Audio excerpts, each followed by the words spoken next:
Manoj.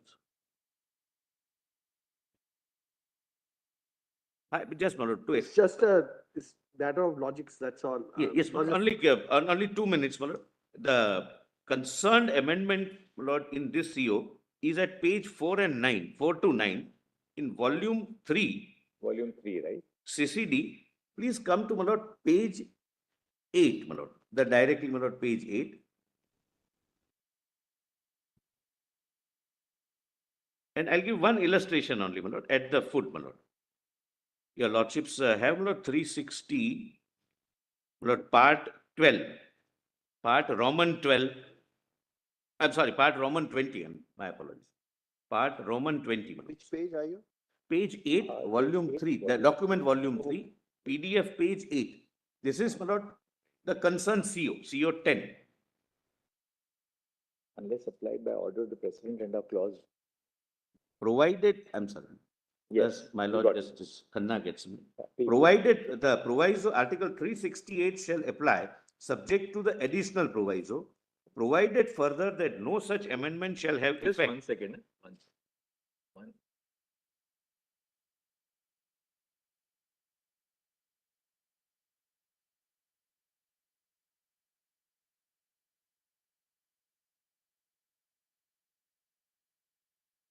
This talks back to article. Yes, but I'll just give an illustration. It says. Yes,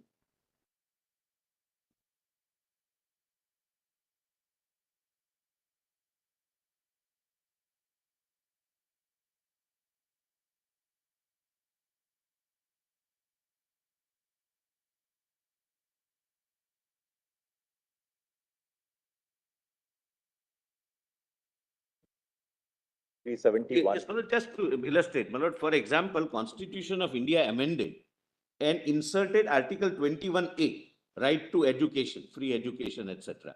It never applied to Jammu and Kashmir till 2019 because this route was never followed. Likewise, as you said, the preamble amendment of 1976 Was applied with modifications, etc. So the secularism and socialism amendment was never adopted in the case of Yes. Jammu. Yes, even integrity word is not there. Right. That was also not applied. We can skip this now. We can go ahead. Yes. Lord, this is contemporaneous. Your Lordship would find the date. It is 26th of January, 1950. So contemporaneous, nothing, my Lord, much turns on that. Your Lordship may, my Lord, directly come to page 49. Page 49 of the same volume. Of my written submission. I'm sorry, my written submissions. Lord, it is respondent conjoint written submissions. Yes. Written submission, volume 3. My Lord.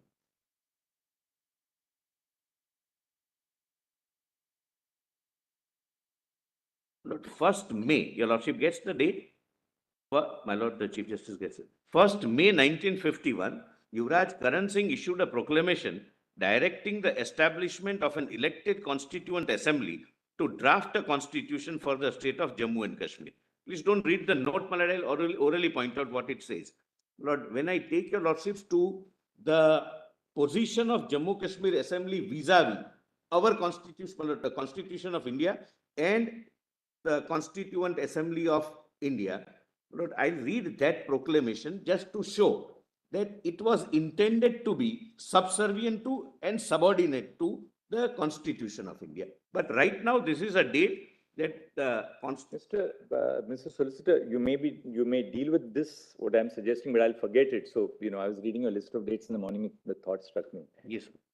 At one level, you may be right, or subject, of course, to what we have to consider on their rejoinder, that your argument is that the Constitution for the Republic of India is really a document which lies on a higher platform than, say, the Constitution of the state of Jammu and Kashmir. That J&K Constitution, according to you, is subordinate to the Union Constitution. That's one aspect. The second aspect, which you have tried to make out in your note, which we may elaborate it upon it later, which is your contention that, look, the Constituent Assembly of J&K was in the nature of a legislative assembly and not a constituent assembly. That, strictly speaking, that there may be a problem for two reasons. That's not how Article 372 bracket 2 refers to it. It refers to it as a constituent assembly of the state. Correct. But more important, once Article 238 made certain provisions of the Constitution inapplicable to the Part 3 states, and particularly the state of Jammu and Kashmir, including executive, legislature, judiciary, which would be brought into force by the Constituent Assembly framing a constitution for the state of Jammu and Kashmir, then it may be very difficult to call it a purely just a legislative assembly. That is an aspect which you may want to deal with. You may deal with it in just one Because that sentence, is and a then maybe separate segment, my lord, of my then subject. we will deal with it at that point. I'm on the obliged. list of dates. I'm obliged. My lord, rest of the 3 dates your lordships can, my lord, ignore. Kindly come to page, no, not ignore, my lord, skip. Sorry, my lord. And we have read Sheikh Abdullah's address was read out to us by the other side. So we I'm not need not reading, my lord, any address now. I'm just on the chronology, Yes, and yes. chronology which is relevant right now. Absolutely, you Which can would, go. rest Yes, is, my lord, for completion, but may not, my lord, invest your lordship's time. Then, my lord, Constituent Assembly is created. Now, my lord, comes CO 39, that is 1952 CO. Lord, please see, under Article 371, Lord, these are all appears to be, my lord, powers under 371D, but all COs mention it as 371. Maybe making a little broad source of power of the Constitution of India. In following consultation with the government of Jammu and Kashmir, the President issued the so-and-so order 1952, modifying Article 54 and 55 of the Constitution insofar as it applied to the state of Jammu and Kashmir. By this CO, for the first time, President recognized the Constituent Assembly as the legislative assembly for the purpose of election of the President of India. Your lordships would, my lord, note, when Constituent Assembly of Jammu and Kashmir was formed, obviously there was no legislative assembly because that was yet to be a part of the constitution to be framed. So as to ensure that they do not lose their representation in election of the president, Lord, this CO was issued that you will be treated as legislative assembly also. Lord, your lordships would find at the end of this chronology, 370 has been applied in kind of a floating way. Whenever, my lord, it is required to use the word interchangeably, it is logically so used. And whenever any word has become otiose, it is replaced by its successor. Look, this At that point, there was no legislative assembly at all. at all, correct. I say Therefore, they had to make this CO correct. to read that instead of the word legislative assembly shall also include a reference to constituent assembly. Because at that point, there was no legislative assembly. My lord, exactly that is where, my lord, I would respectfully drive it. When there is no legislative assembly, the constituent assembly, the president has said that now it would be treated as legislative assembly. But that I'll come little later. But it has been used, my lord, kindly see there are two, my lord, prominent features in COs which comes up. Yes. A, it has been used in a floating way, some words used interchangeably. And second, and most important for my purpose, whenever a word in Article 370 becomes otiose for that post not being in existence, that body not being in existence, it is immediately replaced by its successor. Sadr Riyasat is replaced by governor, etc. Now, my lord, your lordships may come to the next date, 20th of June, 5th.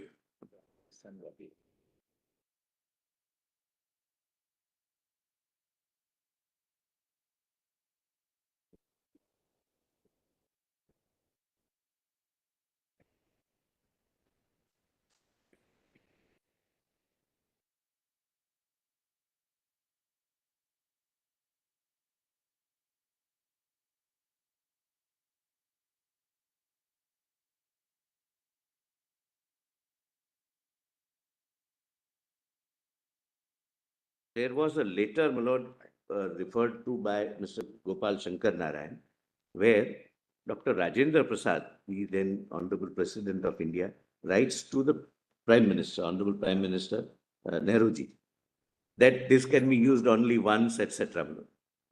That is being used, that can be used, my lord, in buttressing the arguments which I am also advancing. But we also got, my lord, the response of the Honorable Prime Minister. I'll put it, my lord, when that fact comes, my lord. And thereafter, the same Honorable President issued, my lord, order under 370 sub article 3 also.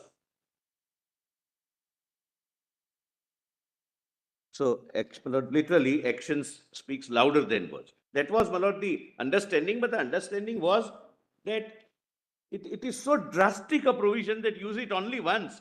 It's an self-extinguishing provision.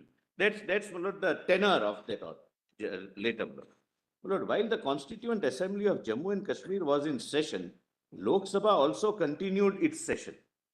In New Delhi, as per Constitution of India, during one of the Lok Sabha debates, Lord, please see, my lord, how our parliament understood Article 370. My lord, the purpose is to satisfy your lordships that Article 370 is not just stated to be temporary. Legislative Assembly debate says it is temporary. Even during the subsequent parliamentary procedure also, everyone treated it as a temporary measure.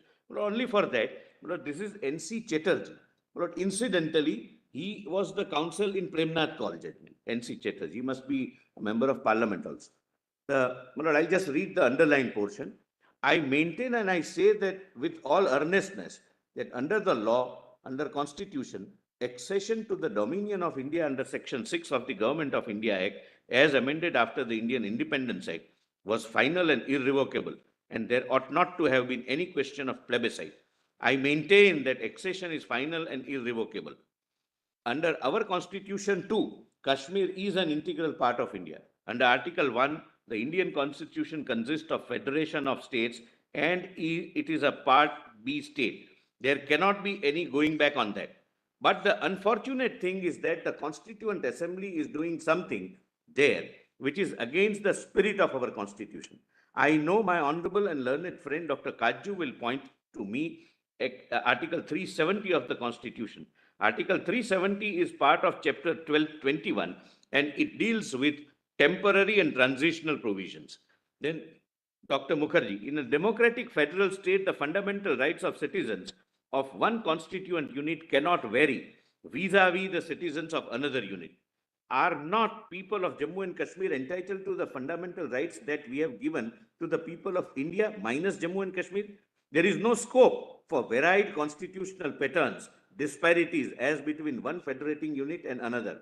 The legislative or executive authority of the units in respect of the states will be coextensive with the similar authority in and over the provinces to certain adjustment during the transitional period, the fiscal relationship, etc.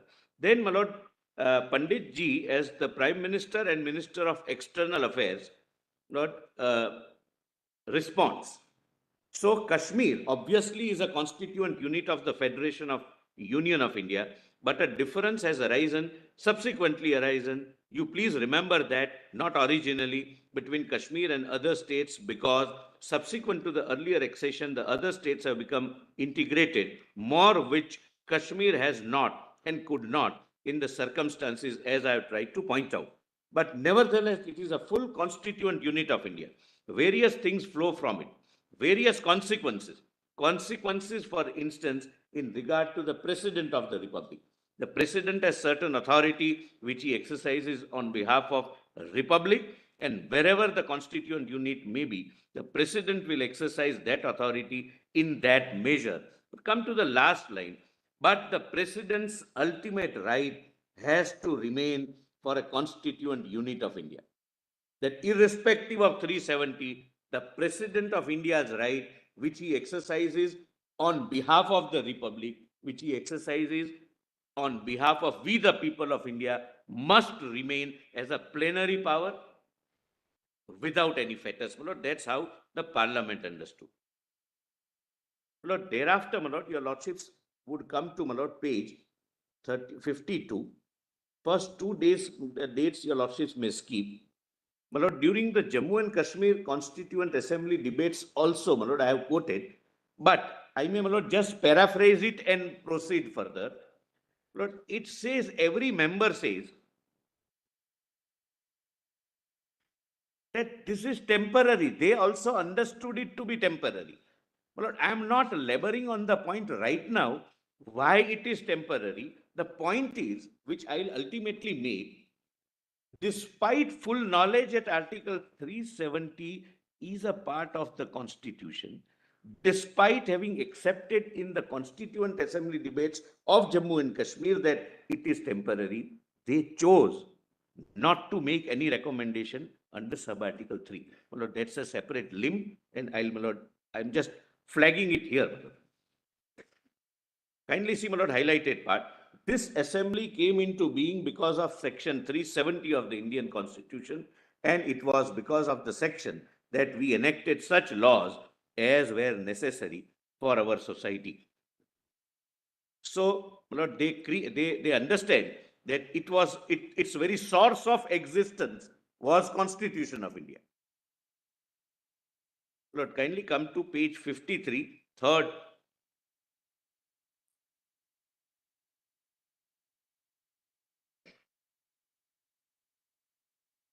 Lord, this is third date, 15/11/52. Lord, this was the first use of Article 370, sub-article 3. So kindly note this.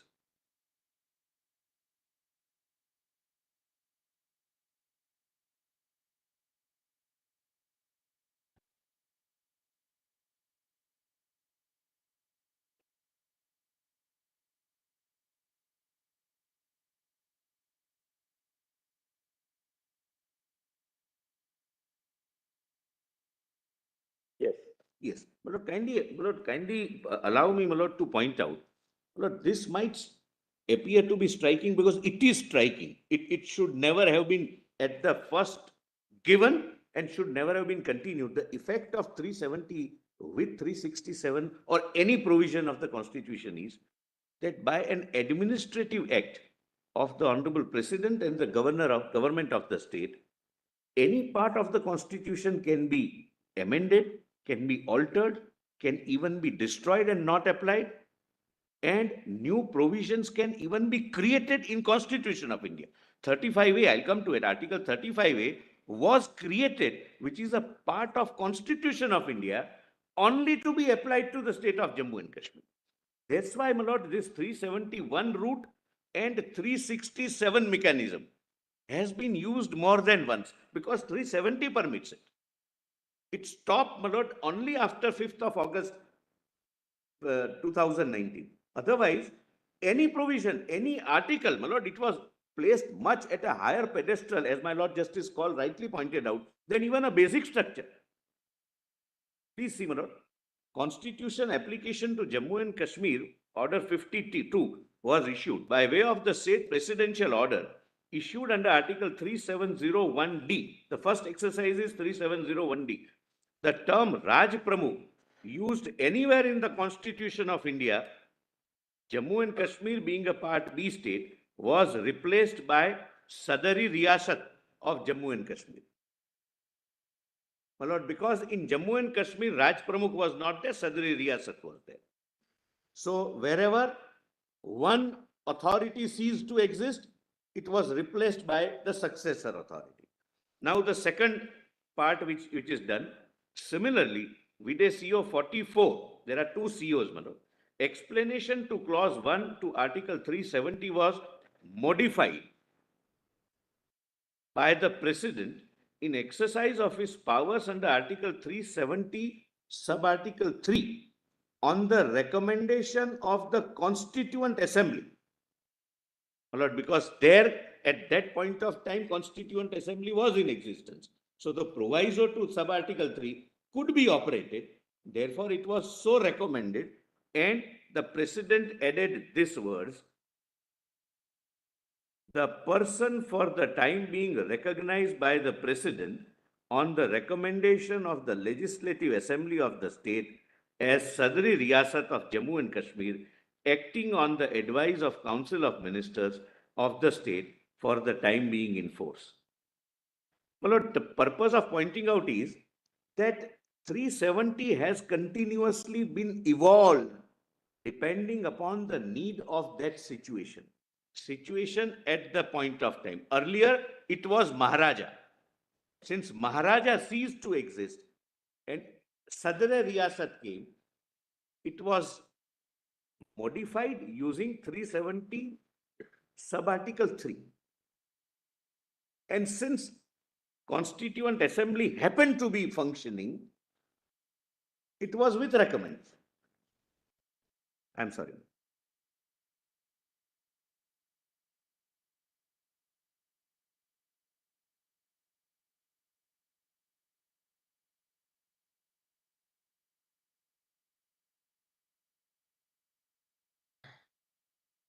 Now, your lordships may kindly come to page 54. CO 48, Lord, that is 14th May 54. Lord, several other provisions were applied. But your lordships may right now only mark fundamental rights. How it was applied is really shocking, and I'm using that word consciously.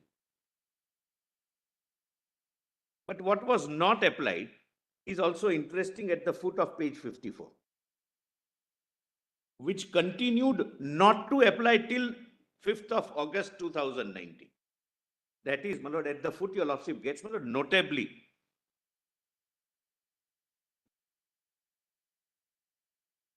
I'm sorry, but I am on page 54, my lord Justice Khanna may see. Yeah, I've got it. Lord, fundamental rights just mark that they were applied.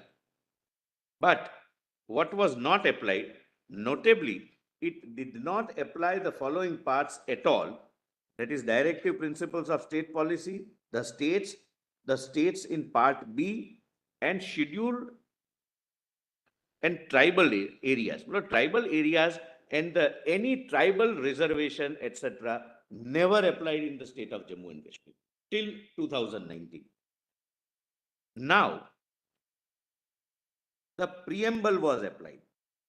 Lord, your lordships are aware, preamble is not treated to be a part of the constitution, and therefore, my lord, it is separately applied. I am not repeating. The word socialist and secular was not applied. Of course, they have put it in the directive principles. But directive principles are amendable by legislature.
Your lordships are on page 50. Yes. Lord, kindly come to foot of page 55, because this, according to me, Lord, as a student of law and as a citizen also, Lord, is something very, very serious. Other notable features, my lord, by this CO, what was done? It provided for a separate provision for permanent residents of Jammu and Kashmir in Article 7. That is, my lord, citizenship of Indian Constitution, by inserting 35A.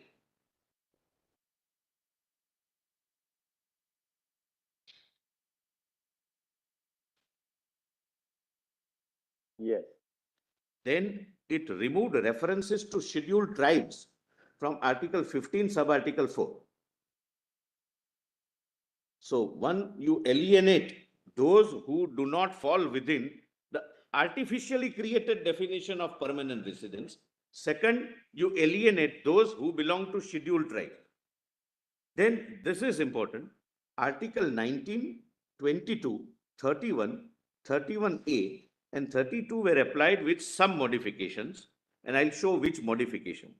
Surprisingly, in Article 19, please note this, my lord, this is something really shocking.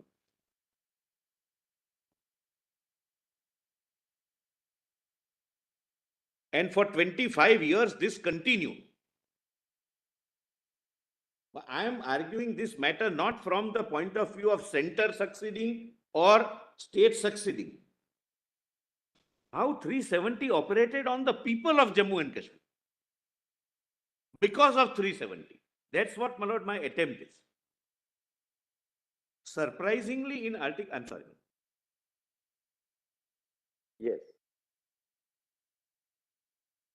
Surprisingly, in Article 19, the following sub-article 7 was added by way of modification which remained till 1979, for 25 years. And what was that?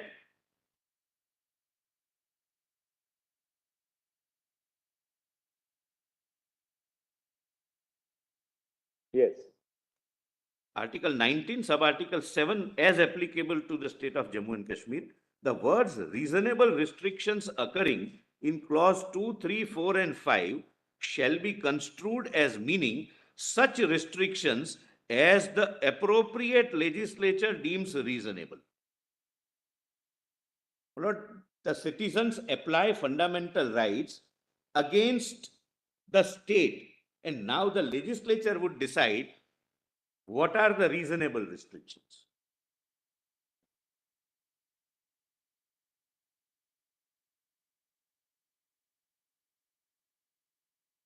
Other provisions of part 3 were applied without any modification. There is a modification, 35C is there. 35C, my lord, and that is more draconian, my lord, if I am permitted to say so. Because that directly affected the personal liberty of the entire population of Jammu and Kashmir. Preventive detention. Preventively. 21 and 22 would not apply. But it's unthinkable in any constitutionally governed civilized society that Article 21 and 22 would not apply. Please see, my lord, Article 35C was added. Our India's constitution was amended by the government of India in consultation with the state government, adding this sub-article. Lord, see, no law with respect to preventive detention made by the legislature of the state of Jammu and Kashmir, whether before or after the commencement of the Constitution Order 1954, shall be void on the ground that it is inconsistent with any of the provisions of this part, but any such law shall, to the extent of such inconsistency, cease to have effect on the expiration of 5 years from the commencement of the said order, except as respects things done or omitted to be done before. Well, this 5 years became 10 and thereafter it became 15. It continued till 1974. And my lord, most interesting part which I found,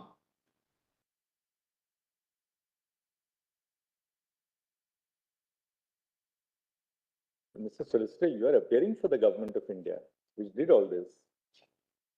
yes, my lord, I'm saying. In constitutional theory, the government of India Government of India is a perpetual body of entity. succession. My lord, the government of India has a right to say that this ought not to have been done and correct itself, which we did, and I'm justifying that correction. So I'm not saying that government and this government. It's our government. Because in constitutional doctrine, the government of India is one perpetual entity. Perpetual entity with perpetual succession, my lord. And therefore, my lord, the justification, my lord, which I am trying to give is that the mistake of past should not befall on the future generations. And that's why what we did in those days, I am justifying, my lord, I am justifying our undoing it in 2019.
Yes.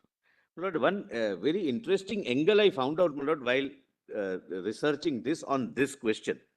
My lord, in Premnath call, some person was, Mr. Kaul was, Premnath Kaul was detained under preventive detention law. He approached this honorable court under Article 32, challenging his detention. The learned Attorney General, then, my lord, appearing for the government, took the contention that 32 petition is not maintainable because it would lie only for violation of fundamental rights, and for Jammu and Kashmir, Article 21 and 22 are not fundamental rights. Fortunately, my lord, the court did not go into that question and decided it on merits. I'm sorry, Sampath Prakash, not Premnath. That was, my lord, the position of the 35C. Fundamental rights, your lordships have said 21, 22 is the heart and soul of the entire chapter 3. That was not applicable. It could be dispensed with while making a law for detention. Then, my lord, 35A was added. Please come to, my lord, page 56. And this, my lord, if we were to believe, resulted in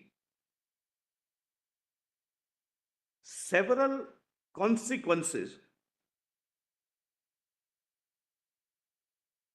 Please see 35A, amended in Constitution of India only to be applied in one state of Jammu and Kashmir. Please see, madam. One artificial class was created. Notwithstanding anything contained in this constitution, that is Constitution of India, no existing law in force in the state of Jammu and Kashmir, and no law hereafter enacted by the legislature of the state defining the classes of persons who are or shall be permanent residents of the state of Jammu and Kashmir, or conferring on such permanent residents any special rights and privileges, or imposing upon other persons any restrictions as respects employment under the state government, acquisition of immovable property in the state, settlement in the state, or right to scholarship and such other forms of aid of the state government may provide shall be void on the ground that it is inconsistent or with or inconsistent with or takes away or abridges any right conferred on the citizens of India by any provision of this part. A separate category of permanent residents was created, and any law which provides for this kind of special privileges would not be hit either by Article 14, Article 19, or any part of the Constitution. And that demarcating line from which date a person should be treated to be a permanent resident was, I think, 35. Yeah.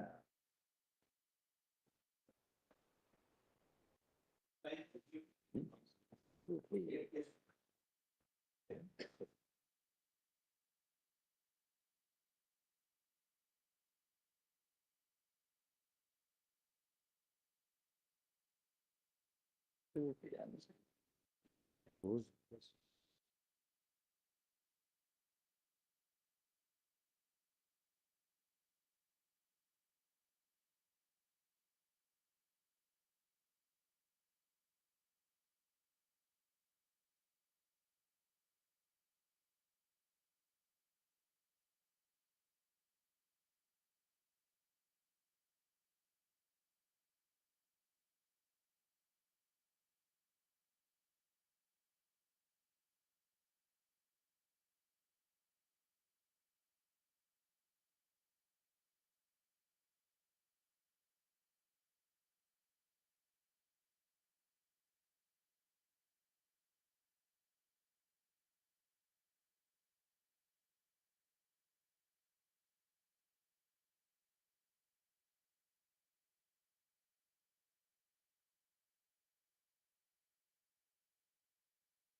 35A challenged on the ground that it violates the basic The structure? 35A, it is, there are 5 petitions pending. No, but that's, before that, it was never challenged.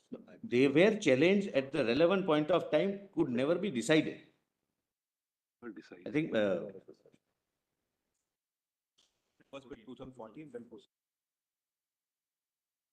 since long. Lord, kindly see, my lord, the impact of this. The cutoff date was, my lord, I am told 1927. So whoever came in Jammu and Kashmir in 1927 were permanent. That's the law, what is the provision itself? It says it's not, the judicial scrutiny is therefore prevented because Now, the impact was, for example, people from Jammu and Kashmir, people from Pak-occupied Jammu and Kashmir, Pak-occupied Kashmir, POK, were driven out, both Hindus and Muslims. But they were driven out in 47 during those raids. They are not permanent residents. They were not permanent residents till 2019. There were large number of Safai Karmacharis who have filed a petition, my lord, or intervention application, who were brought from other states to do, my lord, the manual work of cleanliness, etc. They are not permanent residents. They are not getting any of these benefits. Despite living for decades together, no person, my lord, beyond outside Jammu and Kashmir can acquire property, meaning thereby no investment.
So from this point of view, Yes, I was just looking at the 1954 order, CO 48, yes, that applied the entirety of Part 3 yes. and then made certain modifications. Therefore, Article 16 applied, Article 19 applied. But now see what happens. If you look at the CO, it applies Part 3. That is Volume 3. You get it at Volume 3, page 14 months. page 14. Yes, Volume 3, page 14. But you bring in Article 350, Article 35A, which creates an exception in 3 areas. Employment under the state government, 2, acquisition of immovable property, 3, settlement in the state, leave aside scholarships. So though Part 3 is made applicable, by the same vein, when you introduce Article 35A, you are taking away the 3 rights, 3 fundamental rights. 16(1), 19, 14.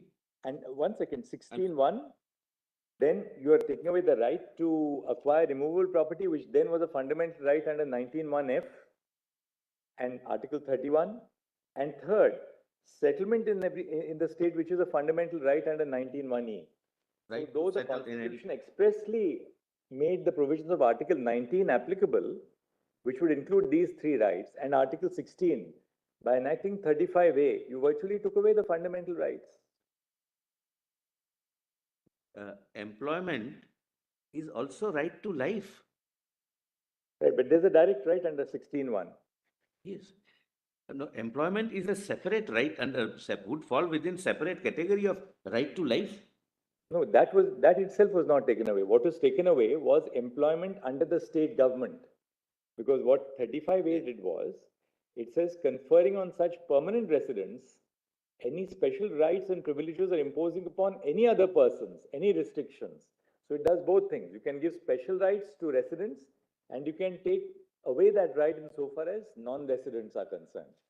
Employment under the state government. Employment under the state government is expressly covered by Article 16(1), because 16(1) says there shall be equality of opportunity for all Yes, citizens yes, in matters yes, Your relating Lordships to are right. employment under the state. That includes the union as well as the states. So while on the one hand, Article 16(1) was preserved, 35A directly took away that fundamental right and granted immunity on to any challenge on the ground that it would deprive you of a fundamental right which is protected by 16. Likewise, 19. 19 recognizes the right to reside, settle in any part of the country. Right to acquire property. And Then- property then was 19. Then now it is 300. So all 3 fundamental rights were essentially taken away by 35A, And which it was brought in by CO 48. It continued till 2019. Power of judicial review was taken away. Judicial review was taken. So it is beyond 9th schedule. Almost put at par, beyond 9th schedule also. And this continued till 2019, till the impugned resolution, impugned CO was passed. Therefore, my lord, I am respectfully urging that please look at the matter from the point of view of people of Jammu and Kashmir. Something which is impugned before your lordships is a constitutional exercise of power which confers fundamental rights, which applies the entire constitution, which brings the Jammu and Kashmir people at par with their rest of brothers and sisters, and Lord applies all laws which are welfare legislations, and I have the list which was not applicable to the state of Jammu and Kashmir. And the very unfortunate part is, and this is really, my lord, a troubling part, that till now, the people were convinced by those, my lord, who were supposed to guide them, that this is not a hindrance in your progress. This is your privilege. You fight. Nobody can take away 370 from you. That is the most unfortunate part. And your lordships have, my lord, at least 2 major political, I'm not being political, major political parties before your lordships defending 370, including 35A. When your lordships ask, what did you lose out of it? There is no list. This is what the people rightly lost. They got their fundamental right 35A goes. They got their fundamental right 35C goes. And I will come to, my lord, several other, my lord, provisions which were working against the interest of the people, but they were convinced. Now they have realized what they have lost. Because now, because of 35A not being there, investments are coming. Now, because of, my lord, the law, I'll show, my lord, from the Reorganization Act, because of the policing being now with the center, my lord, tourism has started. Jammu and Kashmir traditionally didn't have much of big industries. They were cottage industries, small industries, etc. Main, Lord, the source of income was tourism. Now tourism has started. By now, Lord, 16 lakhs tourists have come. New hotels are coming up, which gives employment generations for the two large number of people, right from Tangawala to Lord, officials. I'll come to that. So In a manner of speaking, 35A is not a modification of Article 35. It is a creation of a new article in the Constitution.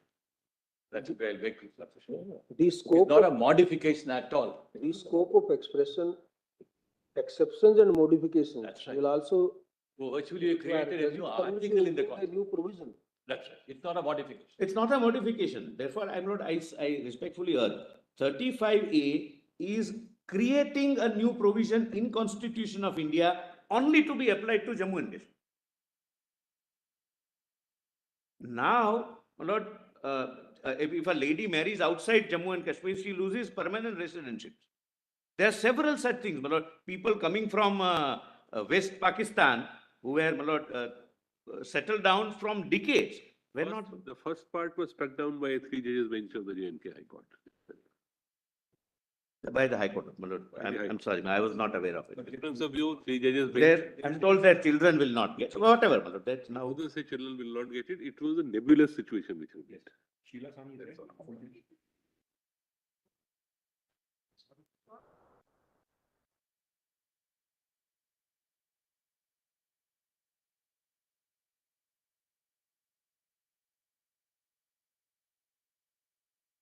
Now, my lord, kindly come to page 57. And my lord, the argument was that why did you not consult ABCD? My lord, out of ABCD, ABC is proclaiming that 370 is our right. Official, that's the official stand. So leave it at that. Please come to page 57. Now, my lord, use of mechanism under Article 367 for the interpretation of Article 370 for the first time. But any provision of the Constitution can be amended by executive action or constituent action, my lord. No, without bringing the parliament. Therefore, my lord, 367 is a legitimate use so long as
Constitution, the rights don't apply.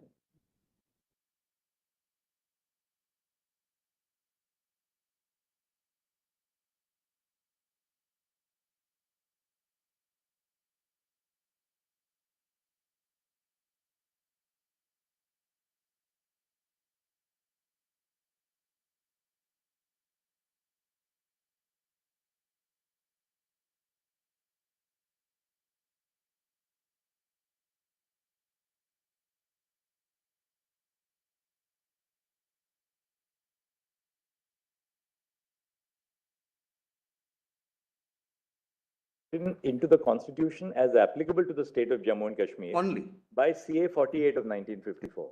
Correct. So constitution was amended, which was 30, that was 370. You can amend the constitution or you can apply existing provisions. Under with- 370, a CO was issued, and which brought in a sense, 35. Correct. Now, my lord, page 57. Lord, as I pointed out, whenever the situation required it, 370 remained floating. Whenever some changes were required, depending upon the circumstances, they were made through the mechanism of 367. 367 is an interpretation clause. So the interpretation was made. Now, please come to page 57. Yes. Sub-article 4 was added in article 367 as applicable to Jammu and Kashmir. This sub-article 4 is not applicable elsewhere. It's only for Jammu and Kashmir.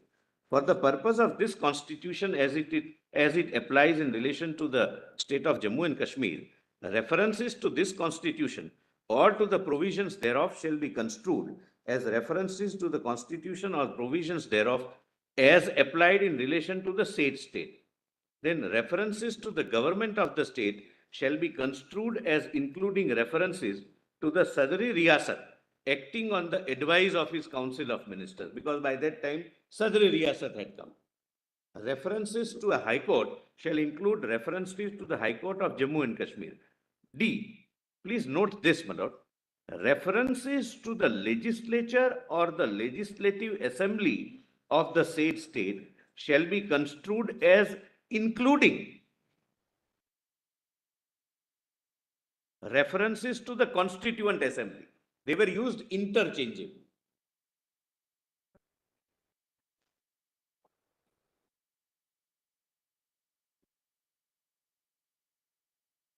There's no That time there was no legislative assembly. At that time, there was no legislative. No, it was, my lord, to be made immediately. Therefore, my lord, in advance, my lord, they must have made a provision. There was none, my lord. This is 54, so there was none. Because the constitution was framed in 57. So in terms of giving representation to the state in other forms, it would require Constituent Assembly to be interchangeably used so that till the Constituent Assembly finalize something, it would not. No, my lord, another purpose is that till the legislative assembly comes, somebody will have to make laws other than constitution. They were made. The Constituent Assembly after this functioned as a legislature of Jammu and Kashmir also. And they made other laws also. I have given the list. It was primarily to ensure enforcement of 370 articles of, or clause 1, which power was vested with the legislative assembly, so they vested it with the constituent assembly. Constituent Assembly, so that laws can be made by the Constituent Assembly. Otherwise, my lord, Constituent Assembly is not a law-making body in that sense. Of course, my submission is that Constitution of Jammu and Kashmir is at par with the legislation only.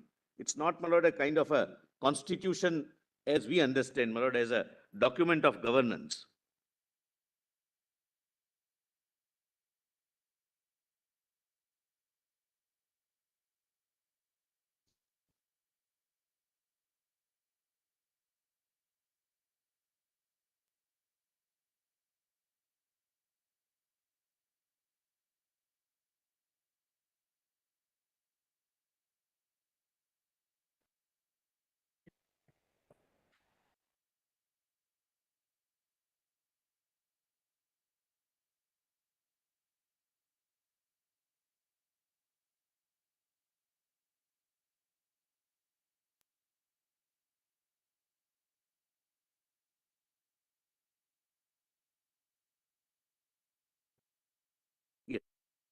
Comes to page 59. Look, these are the laws made. I'm not reading, it's not necessary. I'm sorry, my Lord Justice call is conferring.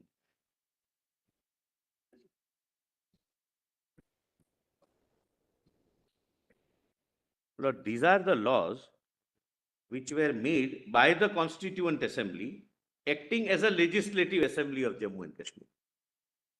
Page 59.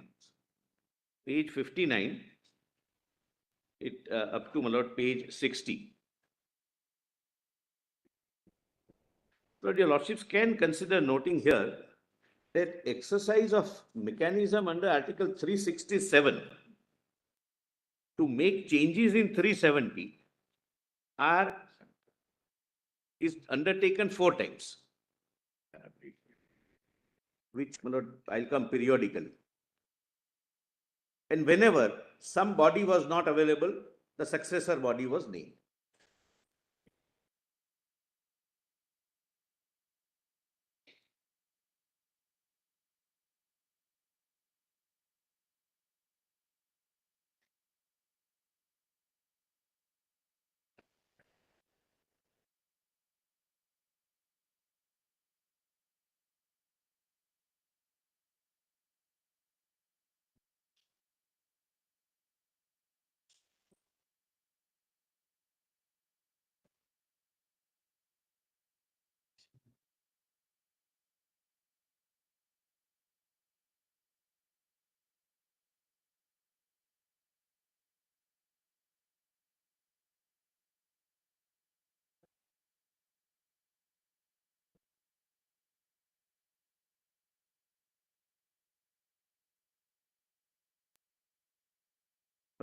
I'm sorry.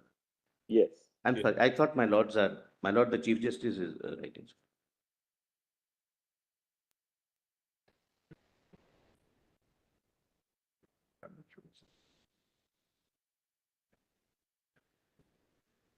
Yes.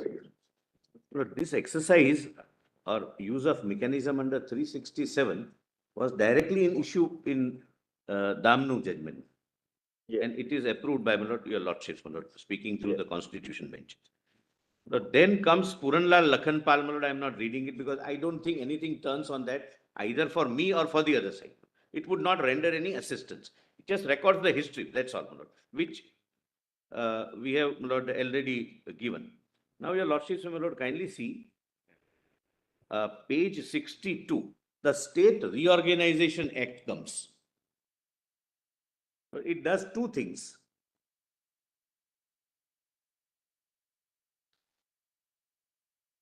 Lord, 1, Part A and Part B states are clubbed into one called states. So Jammu and Kashmir ceased to be Part B, but it became a state like any other state. And Part C states became union territories. That is first. I'm sorry, C and D both became Andaman Nicobar was D. So A and B became states and C and D became union territories. We are not concerned with that right now in this matter. Second was the identity of princely states was completely abolished. Till then, till 56, the Raj Pramukh was the erstwhile princely ruler. This was abolished. That now, henceforth, it would be the governor appointed by the President of India. The President who is responsible to the Parliament and the Parliament who is responsible to we the people of India. So now, no Raj Pramukh, who is the princely state. He can be appointed as a governor, that's one thing. Some of them were appointed, but not by virtue of they being a member of that lineage in the princely states. But this happened. But at this stage, Article 238 was repealed. Rather omitted, not repealed, but it was omitted by 7th Constitutional Amendment.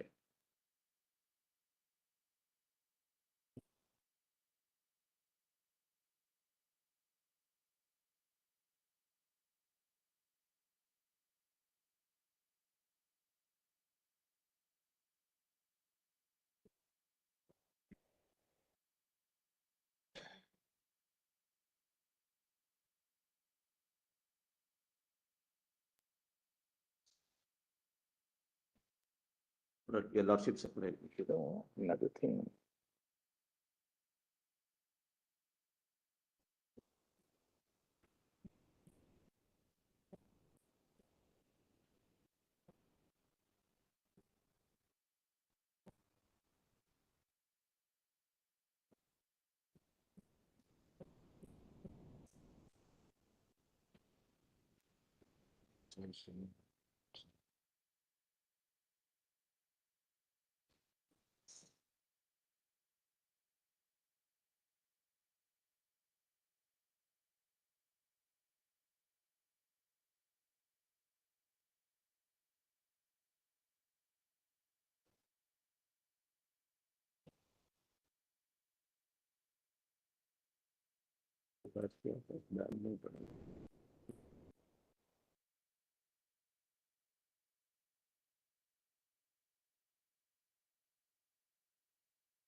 But please come to page 63 only for one date which is relevant. I'm not reading anything. Page? Page 67, 63, 17/11/56, the constitution of the state of Jammu and Kashmir is framed. The document called Constitution of Jammu and Kashmir is framed. That's all.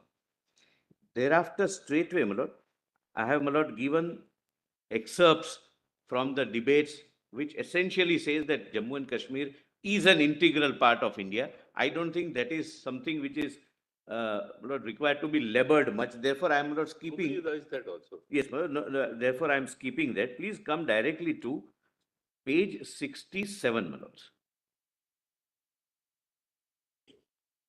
The second use of the mechanism under Article 367. Your lordships would recall, in the first use, the Honorable President said Constituent Assembly and Legislative Assembly are used interchangeably. But at this stage, the Constituent Assembly ceased to exist because the constitution was framed. Therefore, please come to, my lord, page 67. This is CO 56, right? Yes, my lord. CO 56 dated 26th February 58.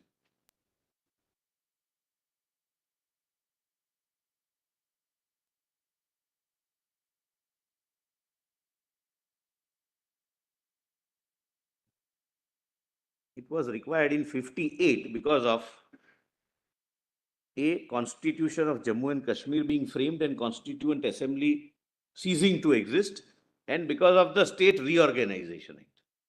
Please see, my lord, at page 67 bottom, T is deleted.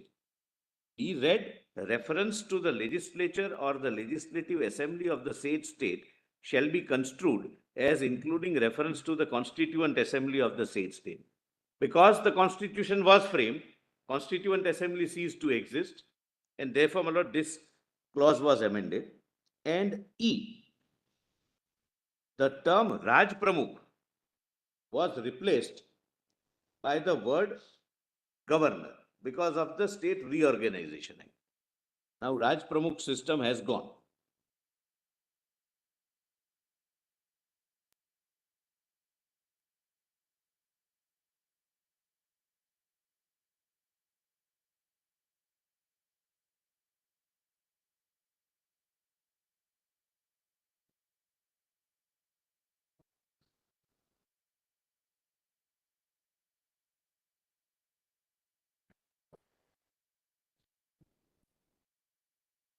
Yes.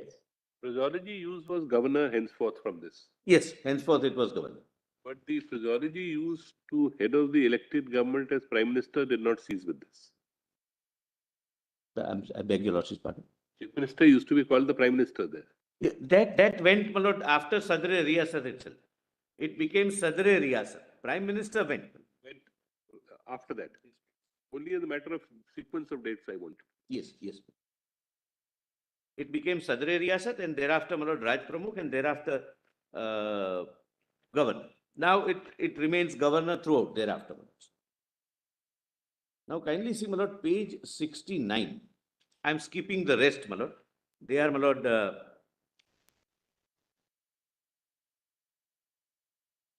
Lord, kindly see, my lord, first page 68, Premnath call, but the first judgment, Yes. it was more on the competence of the Yuvraj.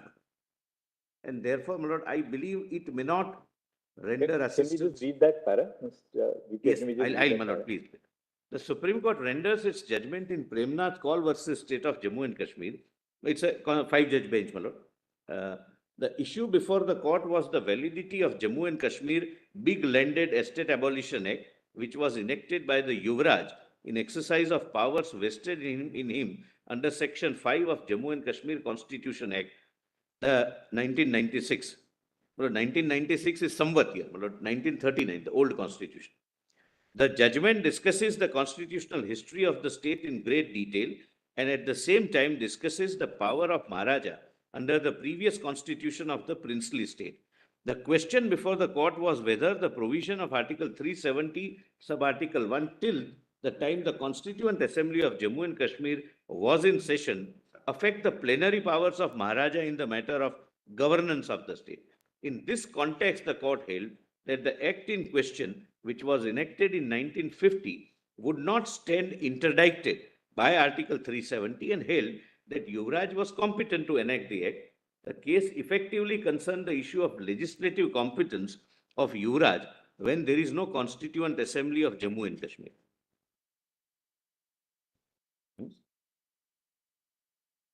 Yes.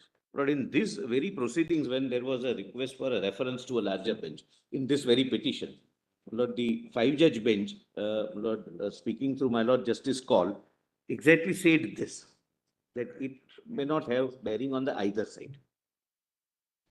Now, my Lord, page 69.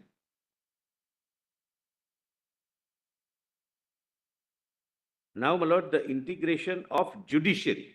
Slowly, my Lord, some provisions came to be applied, truncated, some full, some modified, some with exceptions.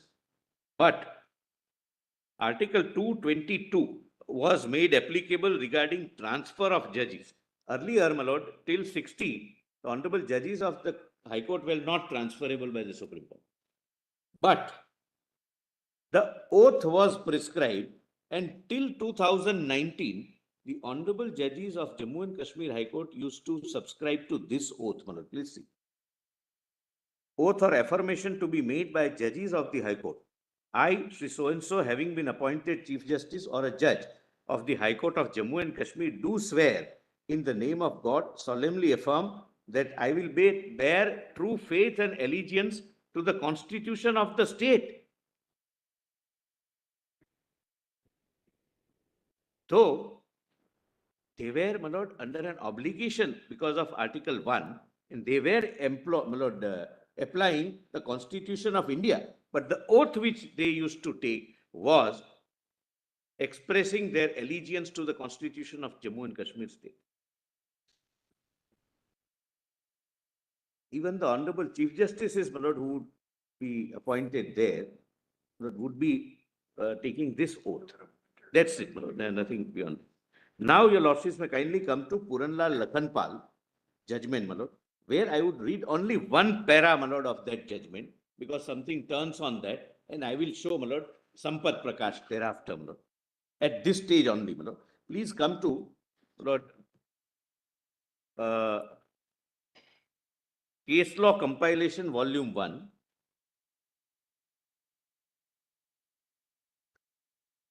Page 24, my lord. Only para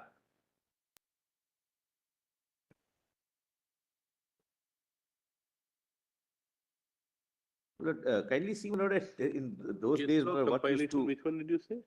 I'm sorry, Volume my one, volume one. Case Law Compilation, Volume 1, page, PDF page 24.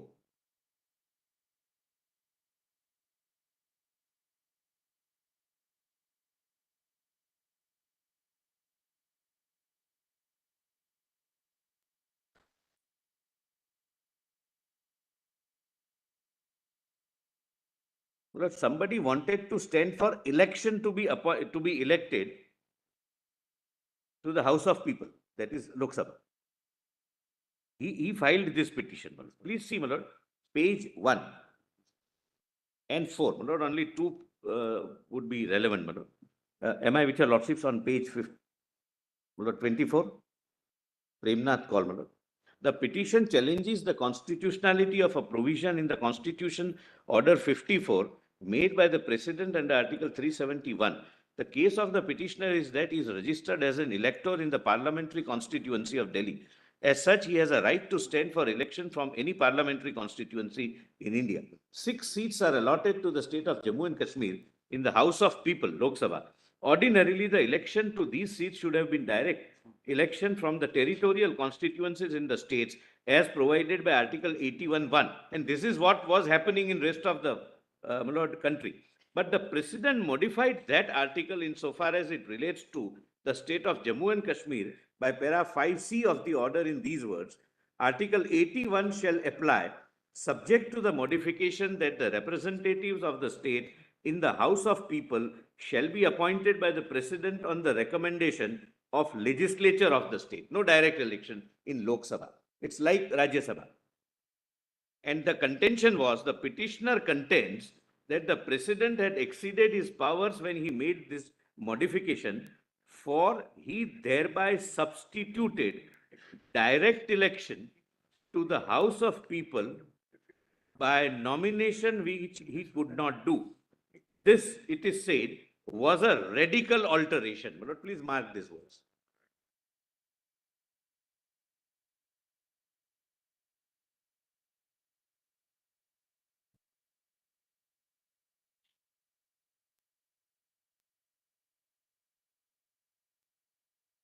Yes. Yes, now kindly, my lord, come to para 4. The court says even radical modification is permissible. But even assuming that the introduction of indirect election by this, my lord, your lordships have para 4, my lord, at page 25. May I read with your lordship's permission? But even assuming that the introduction of indirect election by this modification is a radical alteration of provisions of Article 81(1), the question still remains whether such a modification is justified by the word modification as used in Article 371. We are hereby dealing with the provision of a constitution which cannot be interpreted in any narrow or pedantic sense. The question that came for consideration in Delhi Law's case was with respect to power of delegation to a subordinate authority in making subordinate legislation. It was in that context that the observations were made that the intention of the law there under consideration when it used the word modification was that central government would extend certain laws to Part C states without any radical alteration in them. But now this is the ratio. But in the present case, we have to find out the meaning of the word modification used in Article 370 subarticle 1 in the context of the Constitution. As we have said already, the object behind enacting Article 370 subarticle 1 was to recognize the special status of state of Jammu and Kashmir and to provide for that special provision by giving power to the president to apply the provision of the Constitution to that state with such exceptions and modifications as the president might by order specify. We have already pointed out that the power to make exceptions implies that the president can provide that a particular provision of the Constitution would not apply to that state. If therefore the power is given to the president to efface in effect any provision of the Constitution altogether in its application to the state of Jammu and Kashmir, it seems that when he is also given the power to make modifications, please note, my lord, mark, that power should be considered in its widest possible amplitude. If he could efface a particular provision of the Constitution altogether in its application to the state of Jammu and Kashmir, we see no reason to think that Constitution did not intend that he should have the power to amend a particular provision in its application to the state of Jammu and Kashmir. It seems to us that when Constitution used the word modification in Article 371, the intention was that the president would have the power to amend the provisions of the Constitution if he so thought fit in their application to the state of Jammu and Kashmir. But thereafter, dictionary meanings, etc., is quoted. Lord, why I am reading this? Lord, Mr. Nafde urged that this is an obiter and therefore not laying down any law. Lord, in Sampat Prakash, subsequent judgment, again, my lord, the same Lord, numerical strength, 5 honorable judges, reproduces this para, relies upon it as a ratio. It's not an obiter.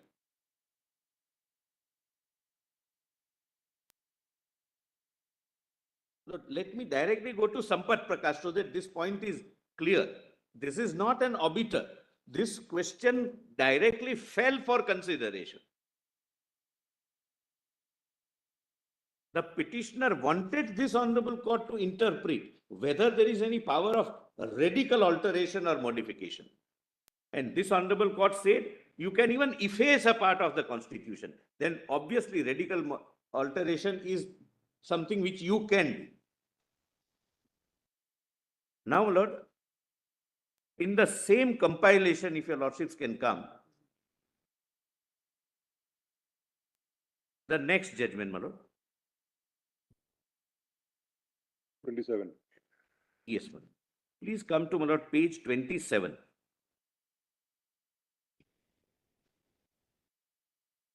This was a detention case.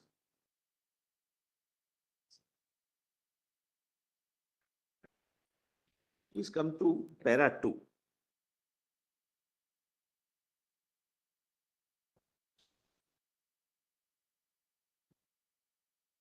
At page 28.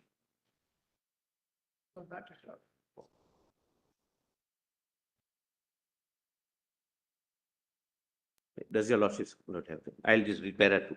During the preliminary hearing of this petition, Mr. Ramamurthy, representing the petitioner, it was, my lord, a detention case.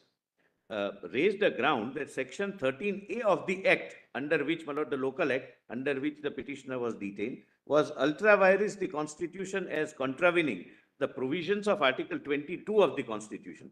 That question was referred by the constitution bench to the court to a larger bench and came before the full court. On this occasion, the court held that in view of clause C of article 35 of the constitution introduced in the constitution in its application to the state of Jammu and Kashmir, the point that had been raised stood answered by the addition of this clause, and unless the clause itself was challenged, the point raised on behalf of the detainee did not arise. In this view, the reference was dissolved and the case has been heard by the constitution bench. They said that till you challenge 35C, obviously fundamental rights under 21, 22 are not applicable to a detainee. My lord, thereafter, my lord, your lordships may kindly come to page 29.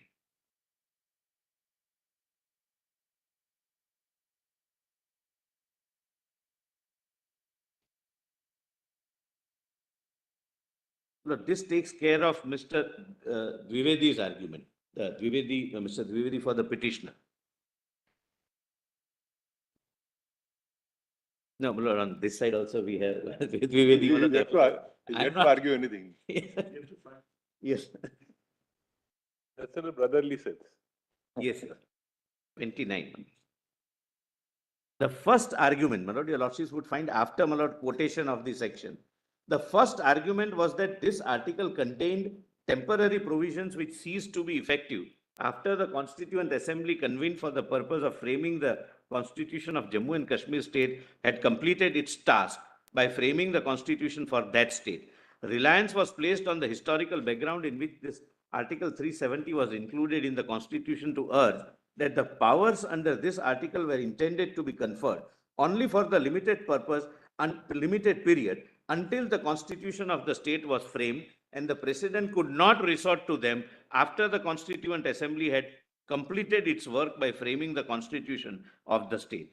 The background or the legislative history to which reference was made was brought to our notice, my lord, that your lordships can, my lord, skip. Then your lordships may kindly see para 5, my lord.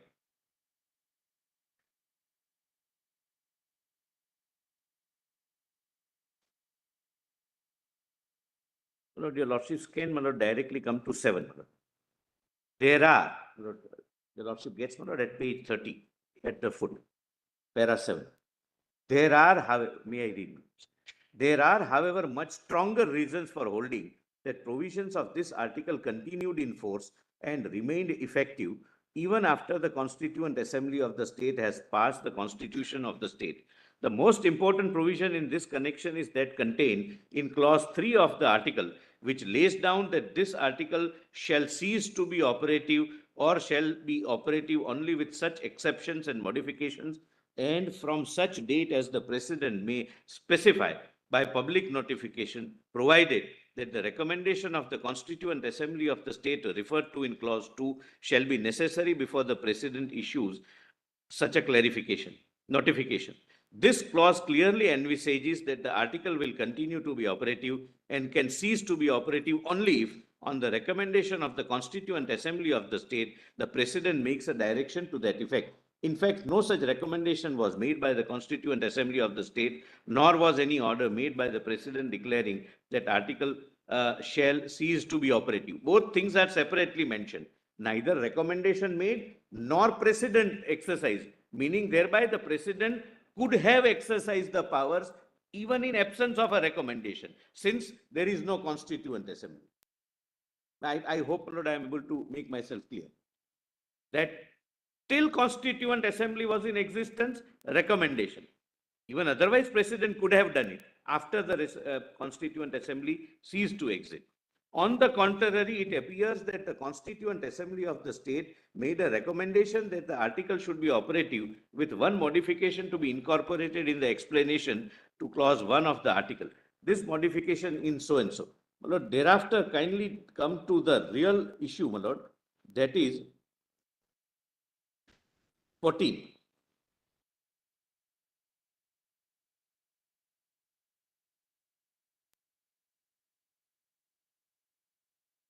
Para 13, my lord. 13 or 14? 13, my lord, first. The next point urged was that Article 368 of the Constitution having been applied to Jammu and Kashmir with a proviso added to it, there now exists a provision relating to amendment of the Constitution as applied to Jammu and Kashmir under this article, and consequently, while such special provision for this purpose exists, we should interpret Article 370 as being no longer applicable for amending or modifying the provisions of the Constitution applied to that state. This is what was argued by Mr. Nafde. Now, please see what your lordship say, para 14. I'm sorry, I'll read it for you. This argument, in our opinion, is based on a wrong premise. Article 368 has been applied to Jammu and Kashmir primarily with the object that amendments made by Parliament in the Constitution of India, as applicable in the whole of the country, should also take effect in the state of Jammu and Kashmir. The proviso, when applying this article, serves the purpose that those amendments made should be made applicable to the state of Jammu and Kashmir only with the concurrence of the state government, and after such concurrence is available, these amendments should take effect when an order is made under Article 370 of the Constitution. Thus, Article 368 is not primarily intended for amending the Constitution as applicable to Jammu and Kashmir, but is for the purpose of carrying the amendments made in the Constitution for the rest of India into the Constitution as applied in the state of Jammu and Kashmir. Even in this process, the powers of the President under Article 370 have to be exercised, and consequently, it cannot be held that applicability of this article, that is 368, would necessarily curtail the power of the President under Article 370. It was also urged that the power of making modifications and exceptions in the orders made under Article 371D should at least be limited to making minor alterations and should not cover the power to practically abrogate an article of the Constitution applied in that state. The submission is clearly without force. The challenge to the validity of Article 35C introduced in the Constitution as applied to the Jammu and Kashmir on this ground was repelled by this court in PN Lakhanpal versus State of Jammu and Kashmir. Subsequently, the scope of the powers of making exceptions and modifications was examined in greater detail by this court in Puranlal Lakhanpal, Yes. and that is, my lord, which I read, para 4, which as per Mr. Nafde was a mere obiter, but the subsequent bench treats it as a ratio, relies upon it, and holds the same thing.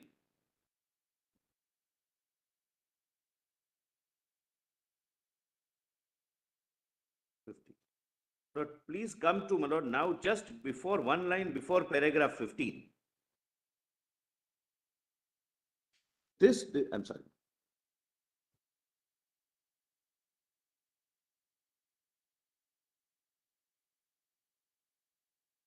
Para, page 34, just above para 15.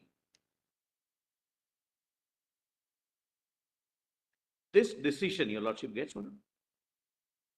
How the subsequent 5-judge bench treats Puranlal Lakhanpal, para 4 of Puranlal Lakhanpal, which, my lord, Mr. Nafde contended is a obiter. This decision being binding on us, it is not possible to accept the submission urged by the council. So Puranlal Lakhanpal, para 4 is treated as a ratio. Then 15.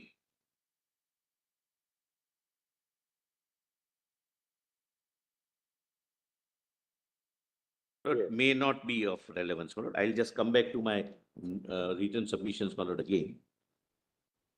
That's on the facts. The rest is, my lord, on the facts of the case. Lord, please come to page 70.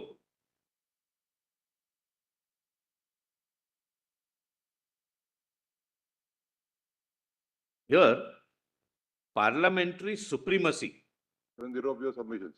My submissions, my lord. That would be combined submission, volume 3.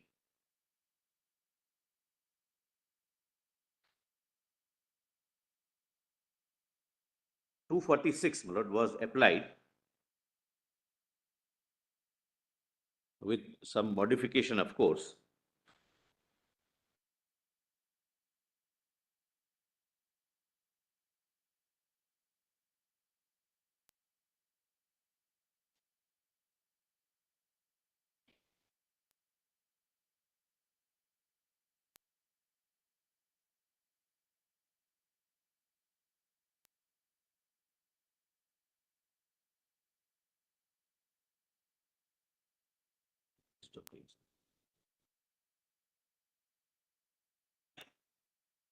Lord, CO 66, Article 246, which was originally applied in 1954 with only one clause, was applied with modification that Parliament would have the power to make laws in the Union list and some entries in the concurrent list applicable to Jammu and Kashmir. Article 254 was applied in toto, thereby ensuring supremacy of the parliamentary laws in case of repugnancy. Lord, rest, there are some additions, my lord, which may not be of much assistance, my lord. Kindly come to page 71. Once again, the Lok Sabha, my lord, takes up this issue. And where, my lord, those famous words of the Honorable Prime Minister Nehruji, my lord, are reproduced. Only underlined portion. As a matter of fact, as the Home Minister has pointed out, it has been eroded, if I may use the word, and many things have been done in the last few years which have made the relationship of Kashmir with the Union of India very close. There is no doubt that Kashmir is fully integrated. I repeat that it is fully integrated. The provision eroded, most of the provisions are applied according to the situation of the day, and it was awaiting of being extinguished right from 64 onwards.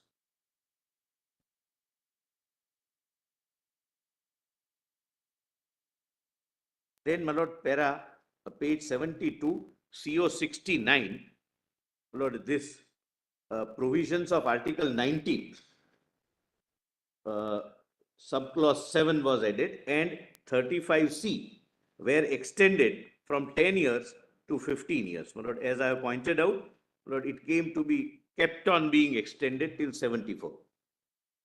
Now, my lord, a private member's bill comes before the Parliament for abrogation of Article 370.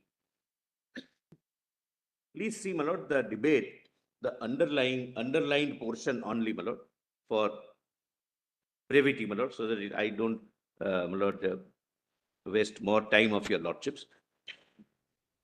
Inder Malhotra, nominated from Jammu and Kashmir, says this: the people of the state have no special liking for this Article 370, which exists in the Constitution, and we shall be very happy as soon as this is omitted. This was the debate, whether it should be omitted, it should be abrogated, etc. Then Hari Vishnu Kamath, he was also a member of the Constituent Assembly of India. A very leading member, one of the members who contributed immensely. That accession is irrevocable and that integration must come very speedily. If that is accepted, then there cannot be two opinions on the question. That article must go. I take my stand so far as this article is concerned on the firm base that now Jammu and Kashmir state is suffering because this article is there, because difficulties are there by created. If this article is repealed, the state will derive some benefits as other states of the Union are deriving from their relationship with the Indian Union, and therefore it is from that point of view, that Jammu and Kashmir should be as much a beneficiary of the relationship with the Indian Union as every other state, such as Mysore or Kerala or Bengal or Maharashtra or Madhya Pradesh is today. But, and unfortunately today, Jammu and Kashmir is not a beneficiary of this relationship in the same way and to the same extent as other states. Then my lord Shamlal Saraf, my lord, adds retaining Article 370 by not bringing the state at par with the states in the rest of the country. What has been happening? Firstly, there is a sort of insecurity in the minds of the people. Secondly, I will say this frankly, in certain cases, local vested interest, some of them may have been my colleagues, want to have the best of everything and want to take advantage of the present situation. Without bringing any communal, sectarian, or any other view into the matter, I will say that purely from the people's point of view, the people of state have suffered. Once these barriers are removed, once they are allowed to function as any other part of the country, the people will very much benefit. But what was barrier for the people was being canvassed and people were being convinced as a privilege to fight for. Then, my lord, Sri Sonavane in the chair.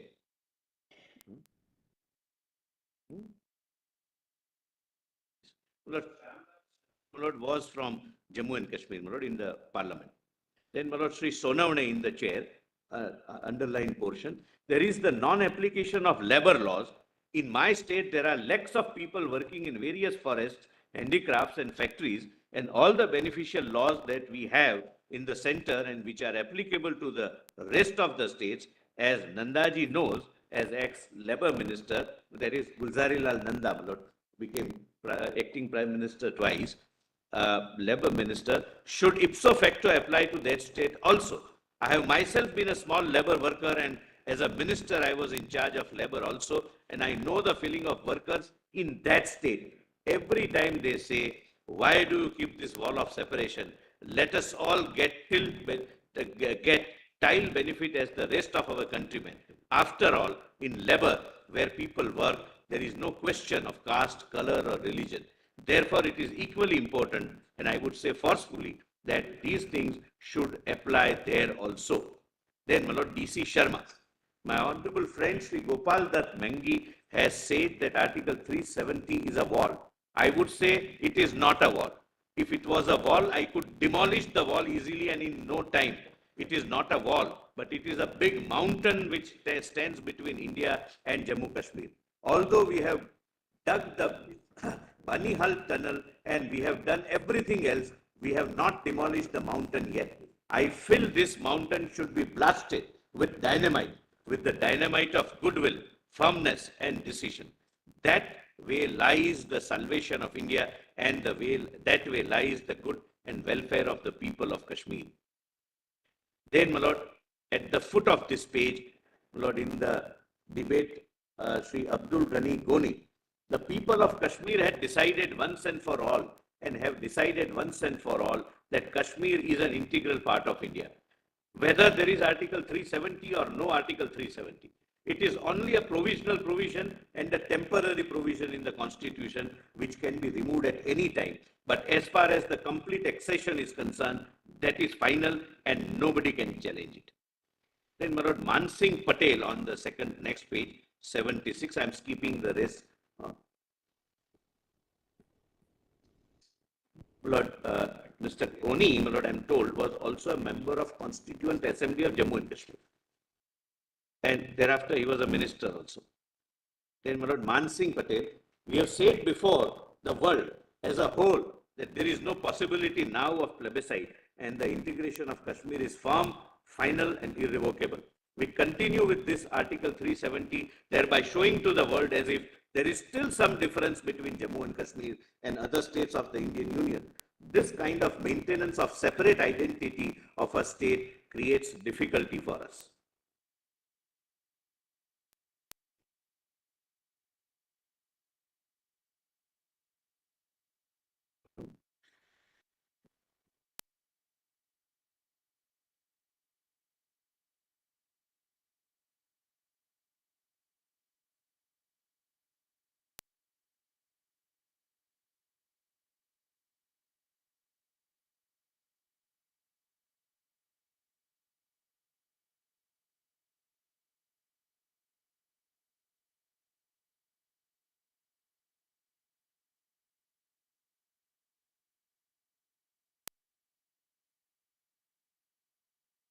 Chatterjee, my lord, I am not reading, voices the same sentiment. Please come to, my lord, page 77, Sri S.S. More, only highlighted part. I am sorry, my lord, my learned friend wants me to. Mr. Very interestingly, Mr. Chatterjee refers to the statement of Mr. Sadek, who was the. Yes, my lord, I am sorry, my lord, I would, my lord, rather read that. Vice President. I have, of National Conference. Vice President of National Conference. yes, my lord. I have in my extra hand an extract from Hindustan Times dated so-and-so, which reads thus: the veteran founder title and National Conference leader, Mr. Sadiq, today confirmed reports of lawlessness and corruption in the administration of Jammu and Kashmir. Mr. Sadiq, I am told, was the Honorable Chief Minister then. He took over after Bakshidullah government. Yes, madam. Mr. Sadiq, who is the senior vice president of the ruling National Conference, declared in an interview that abrogation of Article 370 of the Constitution was essential for the restoration of normalcy in that state. I maintain that it is today more imperative for the restoration of normal conditions, for the upkeep of democratic life of that state, and for greater cohesion, both of the people of Kashmir and India as a whole. We should not delay any further. What has happened since 29th of November 63 till today, which necessitates that there should be any going back on the solemn declaration that Article 370 must be abrogated and it is essential for restoration of normal conditions in that state. What is heading of this chapter, that chapter? It is in part 21 of the Constitution, temporary and transitional. Therefore, Article 370 was never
77.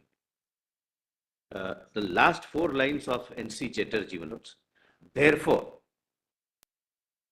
Yes. Therefore, in the very content of this article, there is a clear demarcation, a clear expression of the will of the makers of the Constitution that it shall not be permanent feature, and the President, by a declaration, by a notification, can say that this article shall cease to operate. Lord, why I am reading this, the argument of the petitioner was that once the Constituent Assembly of Jammu and Kashmir is dissolved without recommending anything, it became permanent. I am just pointing out that subsequently also two things are happening. Everyone says it is temporary and everyone expresses the desire. Why is it not being now? These are views really. These Correct. are views on the floor of the. But, my lord, please see Mr. More's view. He has articulated, my lord, beautifully on that very page. Next, I rise to accord my hearty support to the present bill. I have read article, I'm sorry, they are views. This is how Parliament understood it. Not That's- Parliament, an individual member of Parliament. My lord, this is how, my lord, nobody disputes that, no, it is permanent.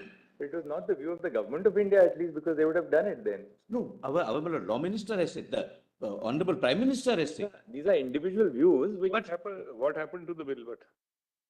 Private member bill, madam. It was a private, The private member bill, madam. It's not carried. What he is reading, Mr. Subban, is the sentiment running across. But, madam, when you read the whole debate, madam, he's only given you parts. The whole debate is. There will be, line, madam. there will be debates in favor, there will be debates against. That's what I'm so. Ultimately, Mr. Solicitor, we have to construe the Constitution. We can't really, Right. these are not really expressions of view by Parliament as a collective body. this is Right, how, my people lord, it members was say understood. something. That's all. I leave it at that. Now, my lord, kindly see the view of the government at page 78 bottom. 4th December 1964.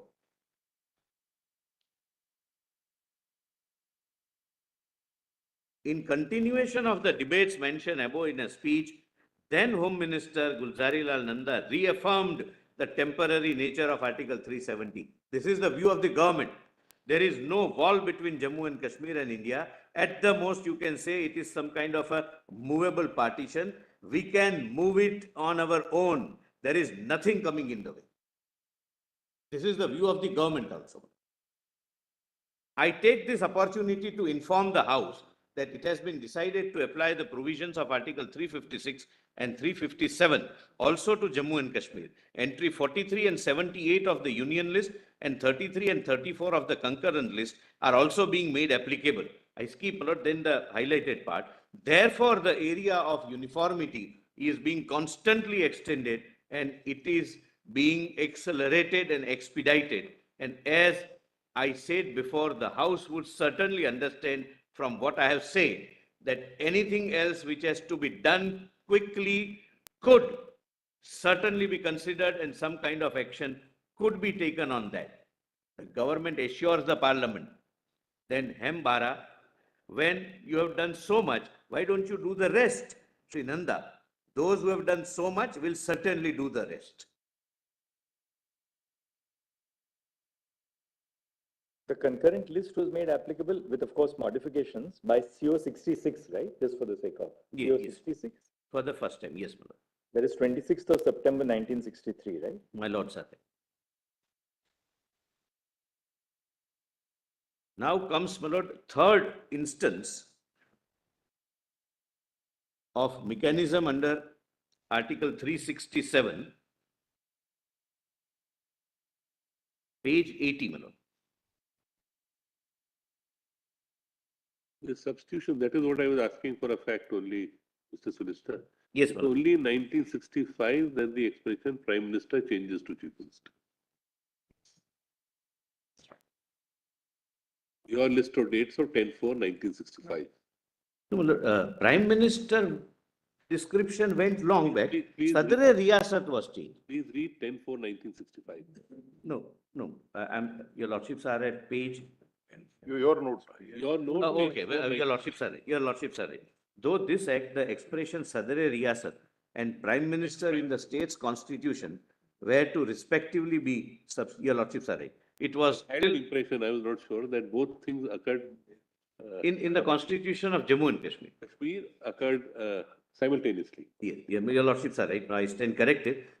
I was, my lord, answering the Constitution of India point of view when it changed, my lord, in 367. But your lordships are right, in their, in the Constitution of Jammu and Kashmir, my lord, it was simultaneous in 65. Then, my lord, CO 74. So that is page 80.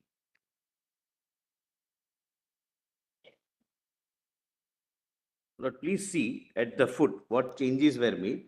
Lord, CO 367 was the mechanism of Article Article 367 of the Constitution was amended so as to give effect to Article 370. Please see, my lord, AA, this is addition in green. The lordship gets, my lord. References to the person for the time being recognized by the president on the recommendation of the Legislative Assembly of the state as Sadr-e-Riyasat of Jammu and Kashmir, acting on the advice of Council of Ministers of the state for the time being in office, shall be construed as references to the Governor of Jammu and Kashmir. References to the government of the said state shall be construed as including references to the Governor of Jammu and Kashmir acting on the advice of his Council of Ministers, provided that in respect of any period prior to 10th day of April 55, such references shall be construed as including references to Sadr-e-Riyasat. Then E was already deleted. E was already deleted. I have just kept it here, my lord, as a record for continuous. It was not deleted by this CO. It was earlier deleted, which I have already shown to your lordships.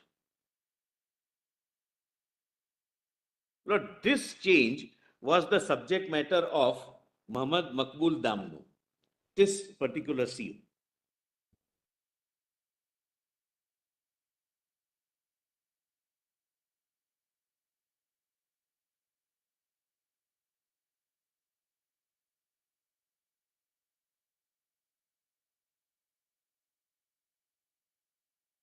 Lord, I'll have to read some paragraphs of Damno, my lord. Can I do it after the lunch break, my lord? It's now a few minutes.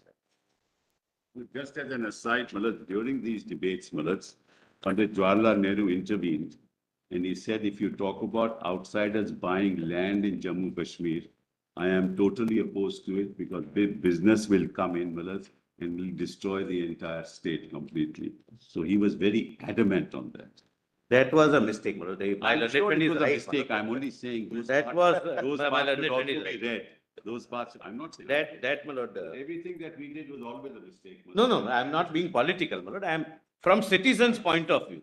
Unless investment comes, you never develop. Why it did not culminate into something?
that date and remaining sections came into force on January 26, 1957. So nothing turns on that at the last two lines of that para, my lord. Order of 1965, under this order, for clause B of clause 4 of Article 367, the following clauses were inserted. Then Sadr-e Riyasat becomes governor of Jammu and Kashmir. Correct, Manoj? Now please come to 21. According to the Attorney General, this is a mere definition inserted for the purpose of the article in accordance with the constitutional conditions prevailing at that time. It says at that time because 65 was the CO, 65 or 66, but the matter was heard, my lord, somewhere in 70s, therefore. Nothing turns on that. According to Mr. Garg, this is the kingpin of the whole relationship between the Union of India and the state of Jammu and Kashmir. According to him, neither the Jammu and Kashmir Assembly nor the President were competent to impair the functioning of Sadr-e Riyasat and insofar as Constitution of Jammu and Kashmir Order of 1965 replaced the Sadr-e Riyasat by the governor, it is ultra vires. According to him, either there has to be an amendment to the Constitution of India under Article 368 and Article 370 sub-Article 3, or a fresh constituent assembly has to be convened to amend the explanation. Please mark this. This was, my lord, the contention being considered by your lordships. 22. It seems to us that the essential feature of Article 370 subclauses B and D is the necessity of concurrence of the state government or consultation of the state government. What the state government is at a particular time has to be determined in the context of Constitution of Jammu and Kashmir. Please mark this. Lord, I very respectfully, heavily rely on this finding.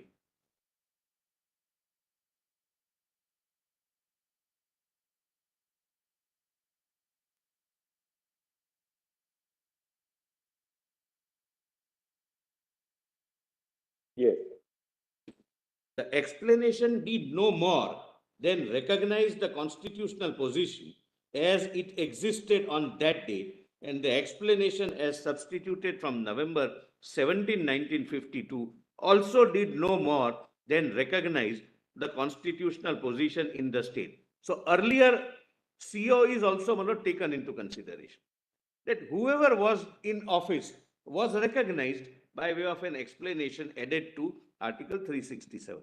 Then number 24. The learned counsel, relying upon Sampat Prakash, contended that the only way of modifying Article 370 is specified in Article 370 sub-Article 3 itself. He said that this was expressly laid down by this court in the decision just referred to. We are not concerned with the question whether Article 370 sub-Article 3 can now be utilized to amend the provisions of Article 371 and 2, and therefore we do not express any opinion on that point. We are now not concerned with the amendment of Article 370 sub-Article 1. We are concerned with the situation where the explanation ceased to operate because there was no Sadr areas. It had ceased to operate because there is no longer any Sadr Riyasat of Jammu and Kashmir. If the definition contained in the explanation cannot apply to the words government of the state, then the meaning given in Article 367(4) as amended will have to be given to it. So if an authority contemplated under Article 370 ceases to exist, it can be replaced by the successor or the closest possible successor under 367.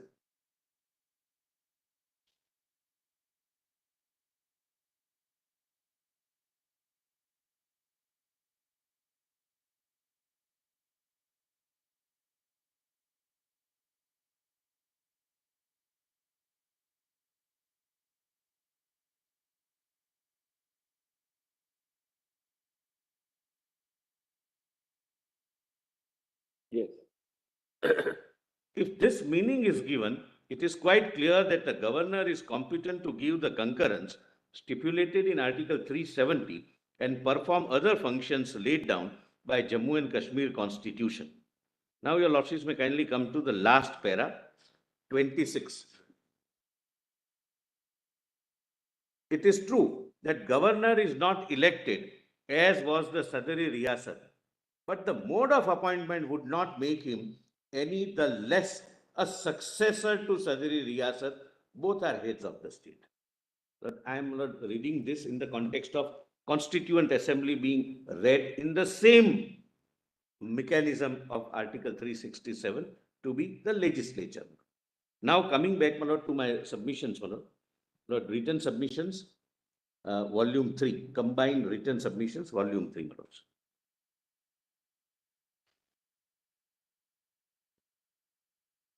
I'm sorry, my lord, if your lordships are at the judgment, my lord, can I, only one, my lord, argument, my lord, I left, my lord. Para 28, my lord, I'm sorry. At page 47, my lord. I missed that, my lord, I should have read that.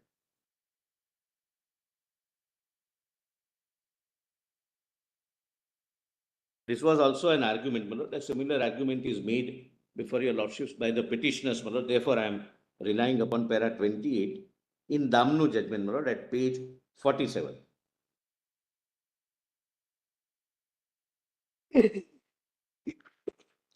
Para 28, your lordship gets, my lord justice. Yes. Mr. Garg drew our attention to clauses AA and B of Article 367(4) as substituted by CO 74 of 66. We have already set them out above. He said that this was an amendment of Article 370, subarticle 1 by the back door, and the President could not exercise these powers under Article 371 when he had not purported to exercise these powers under Article 370, subarticle 3. But, as we have already said, the explanation had become otiose and references to Sadre Riyasat in other parts of the Constitution had also become otiose. There were two alternatives. First, either to leave the court to interpret the word government of the state and give it its legal meaning, or secondly, to give the legal meaning in a definition clause, that is Article 367. What has been done is that by adding clause AA and B in the definition is supplied, which the court would have in any event given. Therefore, we do not agree that there has been any amendment of Article 370, subarticle 1 by the back door. Just for completion, 32 on that page. It is also not necessary to dwell on the third point, namely violation of Article 21 and 22 of the Constitution, because it is clear that they are excluded by Article 35C of the Constitution.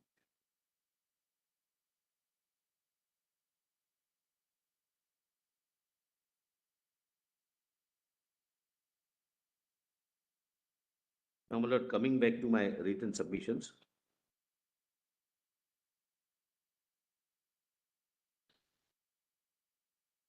Page 83.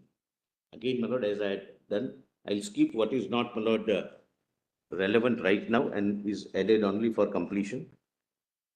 Page 83. My lord Justice Gawai, my lord, my summary, my respondents' written submissions, volume 3, page 83.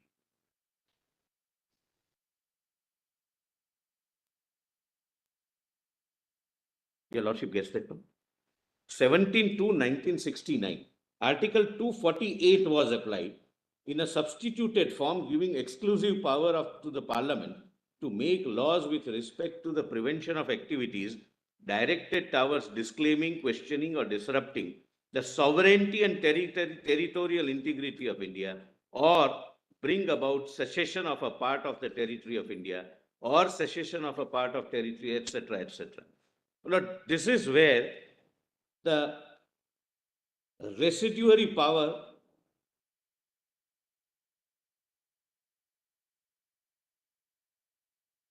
in a wide sphere dealing with sovereignty was given, my lord. Then your lordships may, my lord, kindly come to page 86, my lord. 85 bottom. I am skipping 2 pages, my lord. 85 bottom. 6/5/1972, your lordship has taken.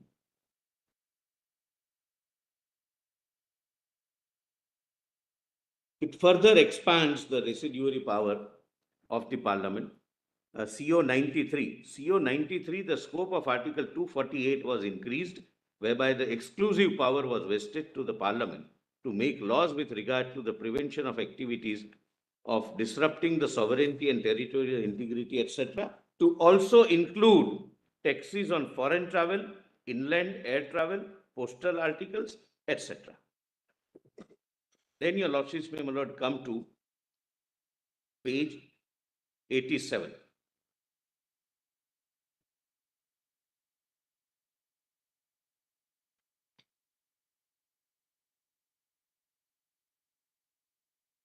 Lord, 28th of August 76, 42nd Amendment of the Indian Constitution come into being. Lord, what was not applied was the word socialist and secular. I have already pointed out. The word integrity was not applied, and fundamental duties were not applied.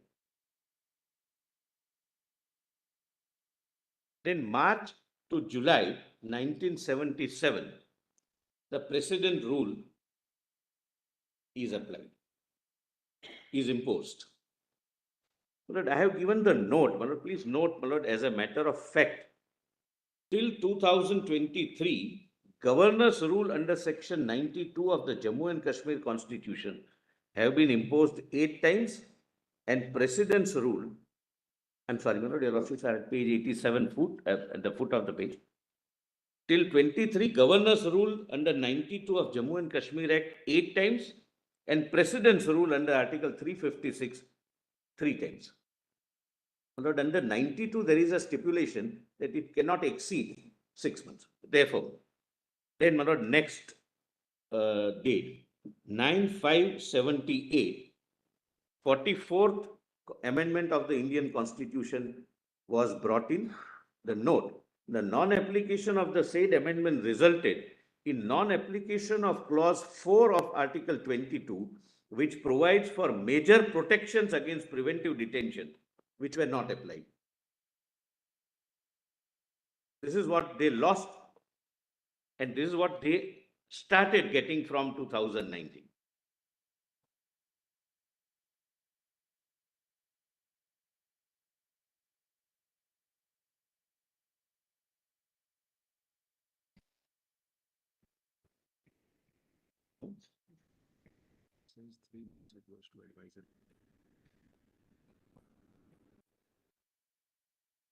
Article 22 has not been notified yet, right?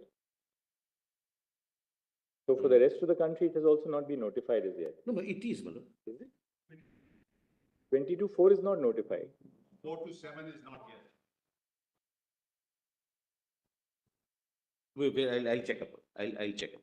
What take a noise case? But you can't issue a mandamus to notify a constitutional amendment. Nine, yeah. Then in Article 359 related to suspension of enforcement of rights conferred by Part 3 during emergencies, the words except Article 20 and 21 inserted by 44th Amendment not applied. Hence, an absurd situation arises where in Jammu and Kashmir, even Article 20 and 21 can be suspended during emergencies, while in rest of the country it cannot be done. That's all, my lord. Emergency provision is a provision of 44th Amendment, my lord. There is, my learned friend may not feel angry about it, my lord. That's the provision which is not applied. That's the only purpose of pointing out. Then, my lord, next, 4th June 85. It modified Article 248 as it applied to the state by empowering the parliament to make law for prevention of terrorist activities. But please see the note only, that's relevant. This indicates the government of India was taking steps to maintain law and order in Jammu and Kashmir Notably, the modification to the union list included the term disrupting sovereignty and integrity of India. Then, about some provisions with regard to scheduled tribe and in the state, where, my lord, but that were in a truncated way, not for election purposes, etc. Nothing turns on that, my lord. Then 30th of July 86, my lord, page 89.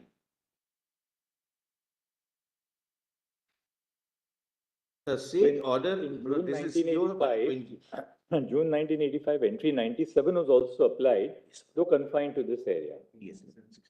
My lord, that was made applicable, it was expanded, my lord, it was applied in 69. 1969. I'll just, my lord,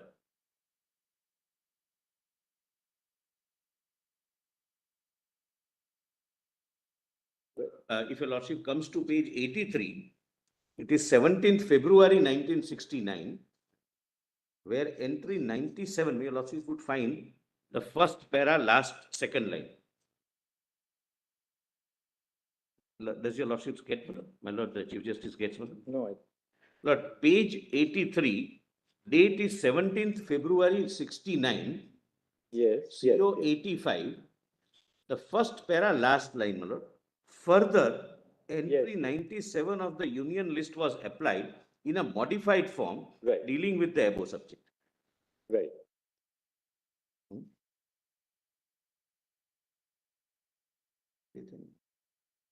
Then, my lords, Now we go back to your, yes, yes, my lord. Page 89, my lords. The said order was order issued during governor's rule. My lord, this is important, and the notes would be more important. Several COs are issued during governor's rules also. That has been a consistent practice under constitutional convention.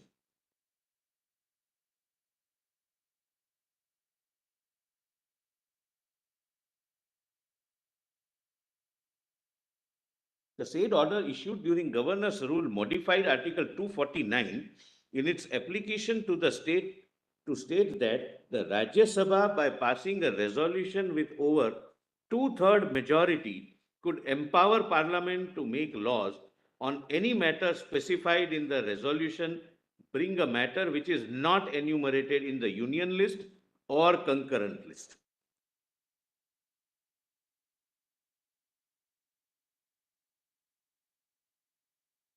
So, my lord, effectively all residuary powers with two-third majority.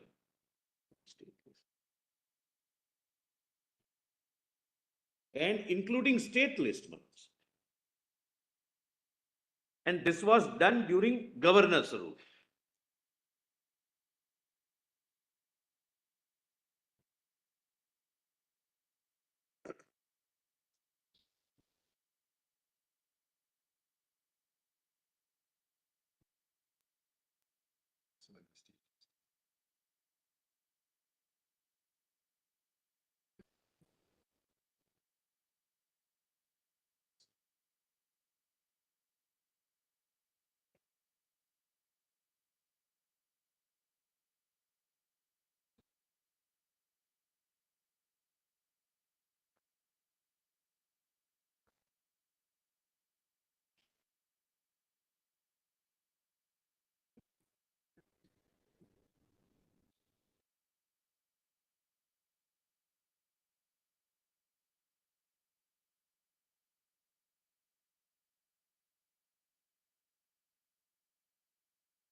quickly come to page 37, page 90.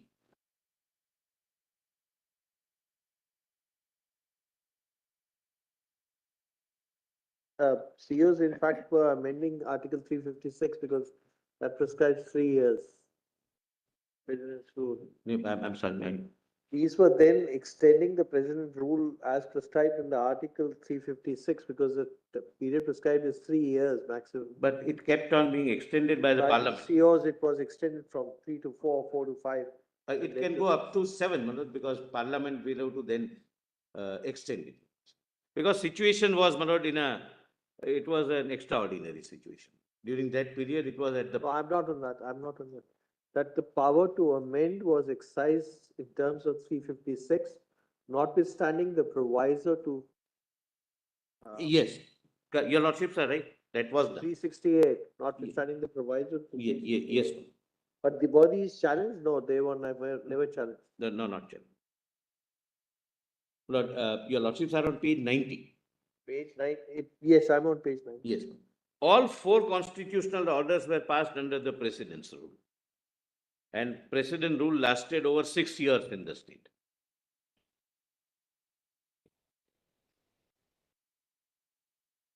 So thereafter, I have given what Mr. Sibal has already taken your lordship through. Blue is Mr. Sibal's note, my lord, list of dates. Then, Lord, 1/3/2015, the Legislative Assembly of Jammu and Kashmir was elected and oath was administered by the members. The tenure of the assembly was 6 years, which was to expire on 1st of March 21, the last ministry.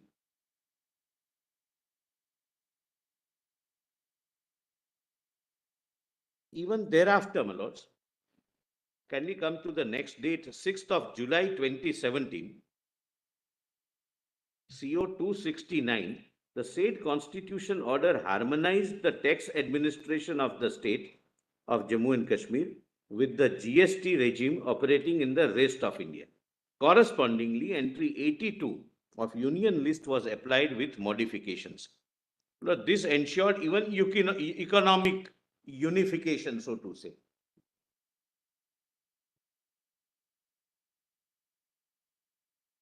Then, my lord, 2017 is the judgment in Santosh Gupta, my lord, which I will read only 2 or 3 paragraphs, a little, yes, a little later. Please come to, my lord, page 94. 19th June 2018. The then Honorable Chief Minister resigned.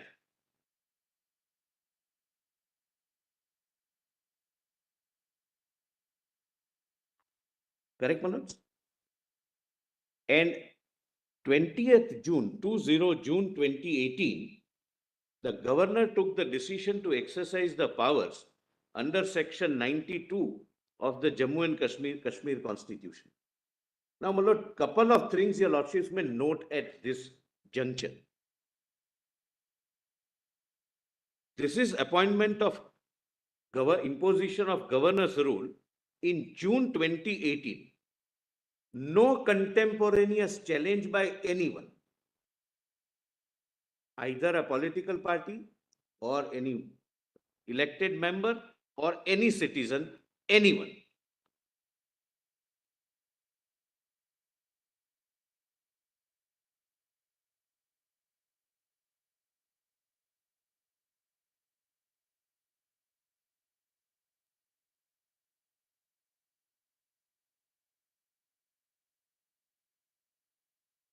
So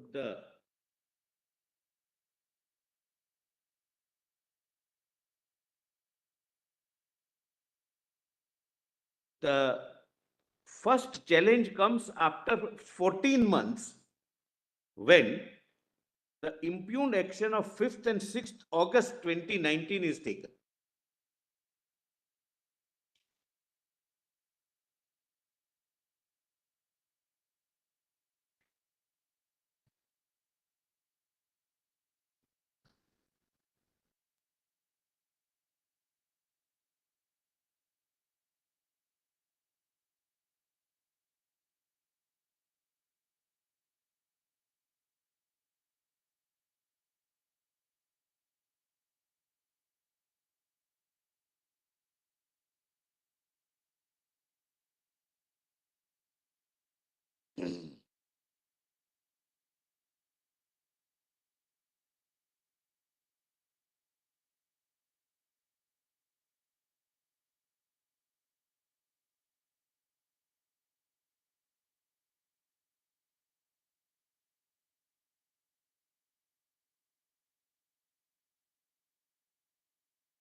Can you invoke section 92 after Article 356 was made applicable?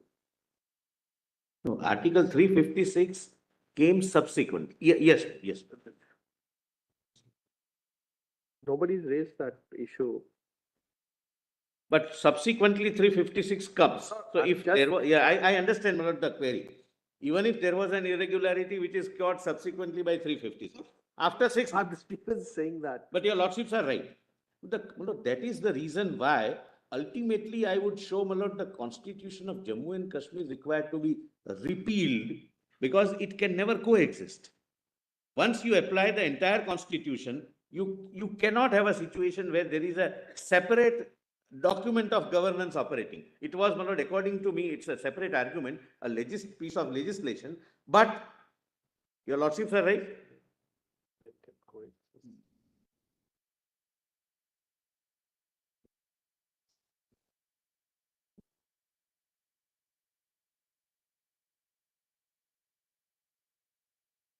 They've been directly under 356. Your lordships are absolutely right. And Mr. Solicitor, when you say the contradiction, the very fact that you invoke section 96, 92, 92. and not 356, you're accepting that both of them can coexist.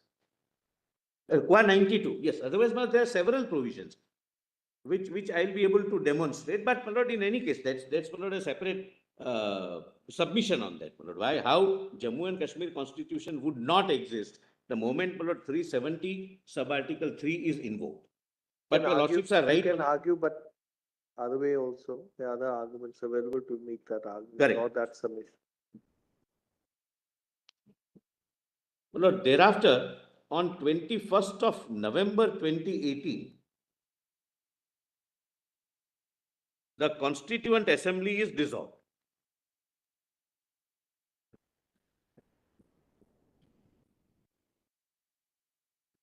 Pardon me? Legislative Assembly. I'm sorry, Legislative Assembly, my stand correctly.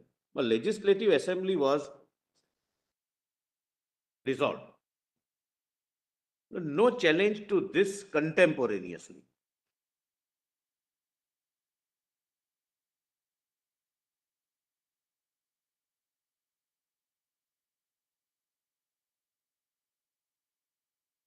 Most importantly, my lords, I'm sorry.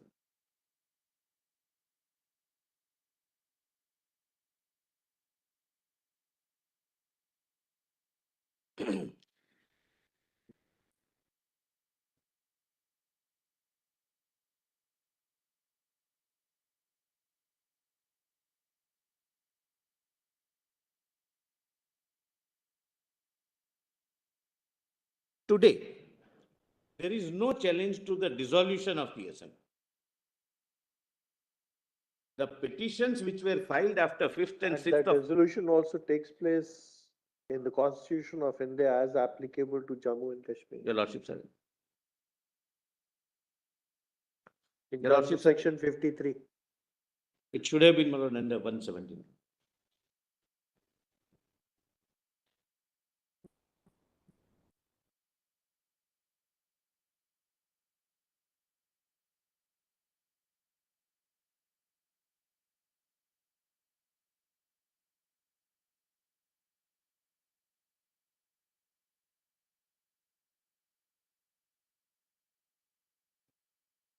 The petition which Mr. Sibal argued Muhammad Akbar loan is a petition filed by two members of parliament belonging to National Conference, Muhammad Akbar loan and one another member.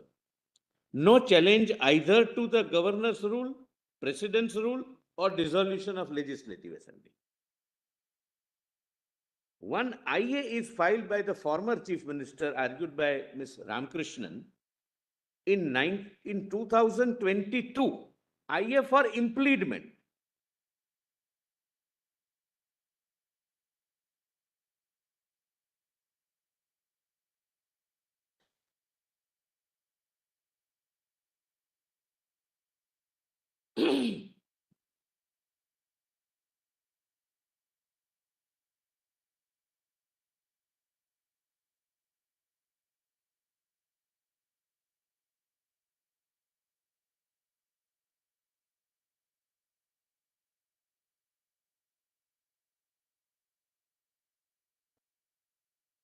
Yes, I'll just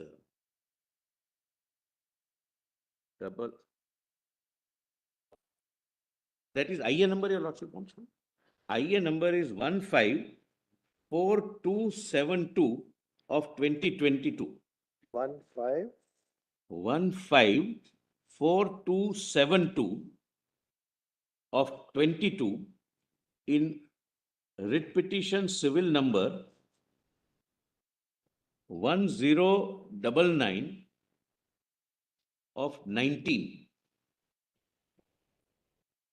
That is item 501 on board, the lead petition, Shah Faisal.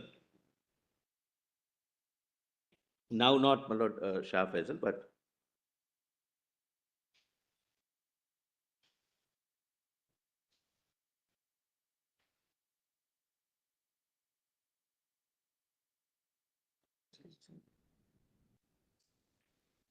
correct, my lords? So, no political party challenges either governor's rule or president's rule or dissolution of assembly contemporaneously. Dissolution not challenged at all. Otherwise, your lordships are aware, my lord. Your lordships are disturbed even at the middle of the night that now we are ready to forge an alliance and we are ready to form a stable government. Because there were several arguments were made on that. That how can the assembly be dissolved like that? I'm just, my lord, pointing out the hollowness of that argument.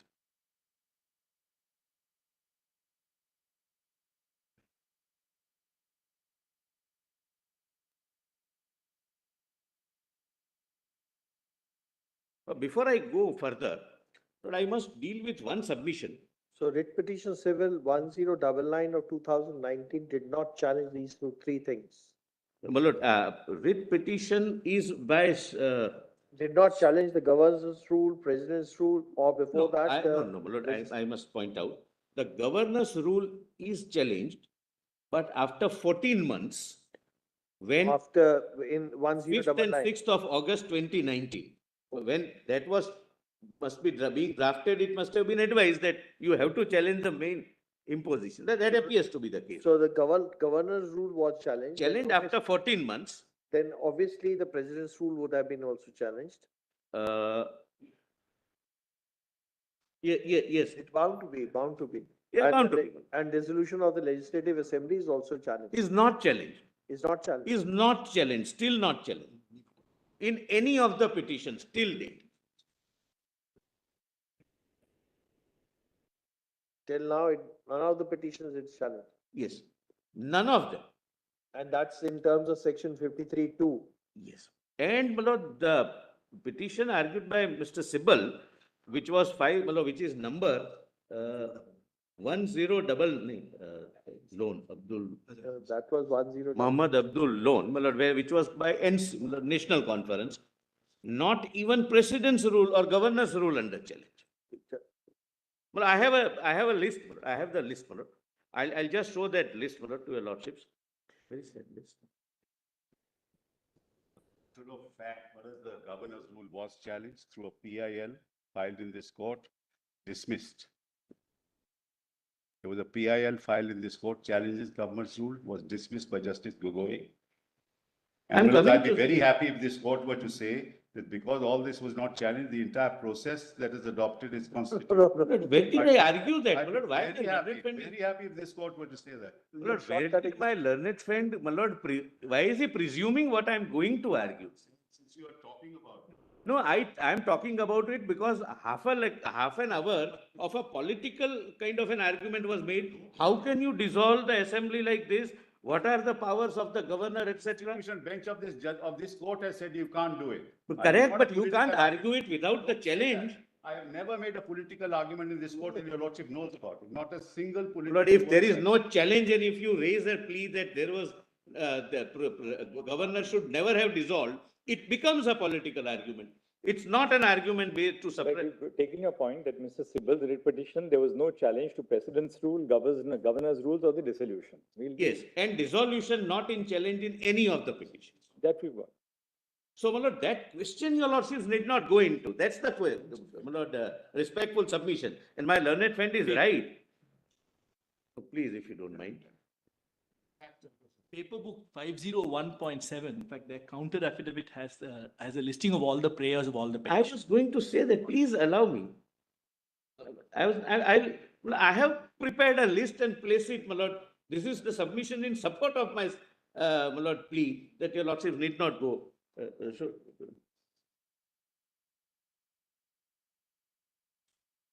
because substantial time was consumed on this argument. Therefore, my lord, I am, my lord, laboring this point that it was not necessary. Lord, please come to, my lord, volume 501.7, paper book, 2993. My lord, the prayers are quoted. 50? Which document file are you saying? Which document? Paper book. The main paper book, my lords. 1.7. Seven. Page? Page 2993.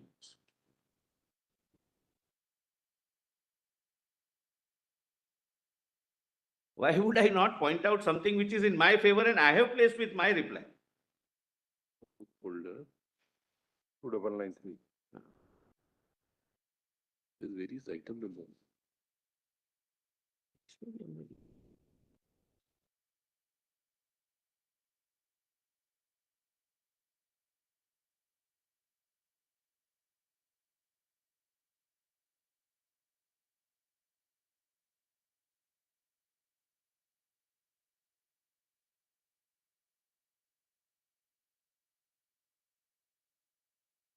Incorporated all the prayers with writ petition numbers.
Yes, sir.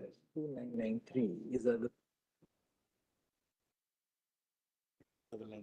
2993, my lord, is the page number. PDF page 2993.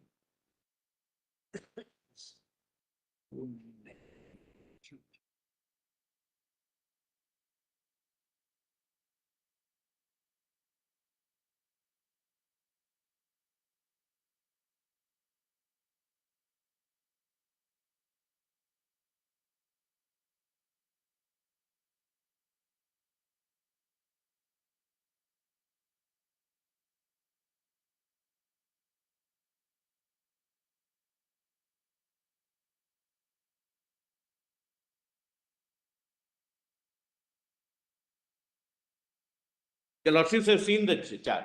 These are the only prayers before your lordship. And that too after 5th and 6th of August 2019, after 14 months. And I have, my lord, also narrated a chart showing the pleadings also. But we have petitions where everything is challenged except the dissolution of the Legislative Assembly. Correct. No, my lord, there are petitions. There are actually. petitions challenging the imposition of governor's rule, the imposition of president's rule, and but according to you, no challenge to the dissolution of the Legislative Assembly. Correct, my lords. But one factual clarification. In some of the petitions, even that the governor's rule is not under challenge. For There are some petitions where there is. Yeah, challenge. yes, So but we'll have some to deal with it petitions anyway once it is raised. to, Even in to have a challenge to governor's rule. But governor's rule was challenged in most of these petitions post the president's rule. Post the All the petitions post the decision.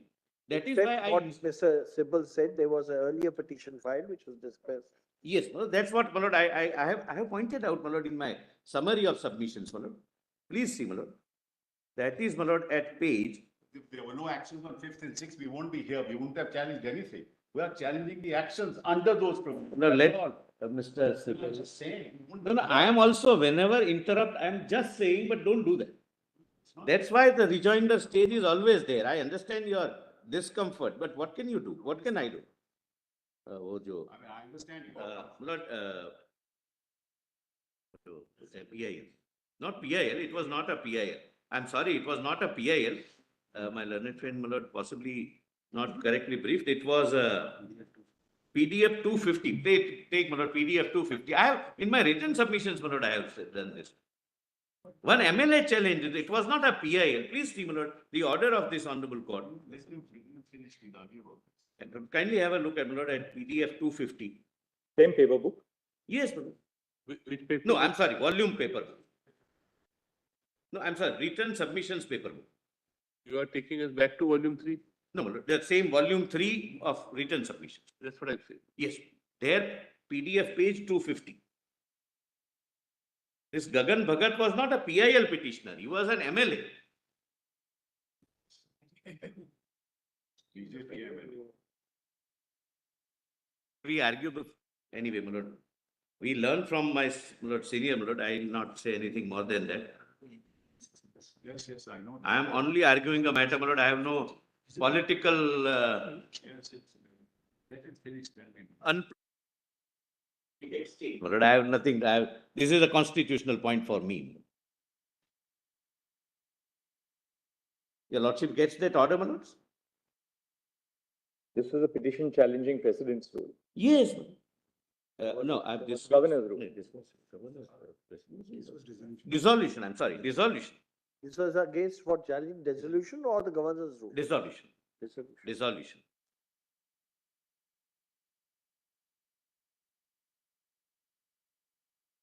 Therefore, they've not included that prayer in any of these petitions because that has attained finality.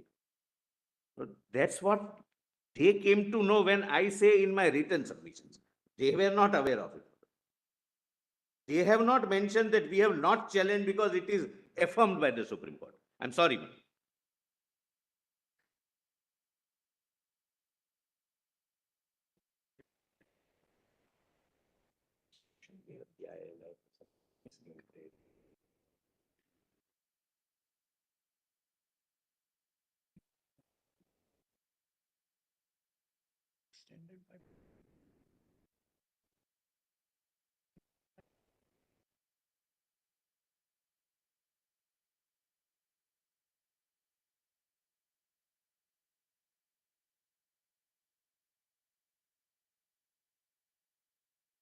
The lordship said that we have heard, we have seen the record, and we dismiss the petition. Therefore, I am not going into the details. Otherwise, my lord, I can show details also. But there are reasons, my lord, why it is not challenged. My lord, when you don't have a case on the floor, you don't challenge it. That's as simple as that. But let's not go into it. Why they have not challenged it? It's definitely not because this petition was filed and dismissed. Because none of the petitioners say that this petition was filed, heard by this court, and dismissed, and therefore we are not challenging it. They came to know possibly only when I pointed out in my written submissions. So far, it was not on record. Now, Lord, page 95, 1912-2018. Lord, proclamation under Article 356. Yeah.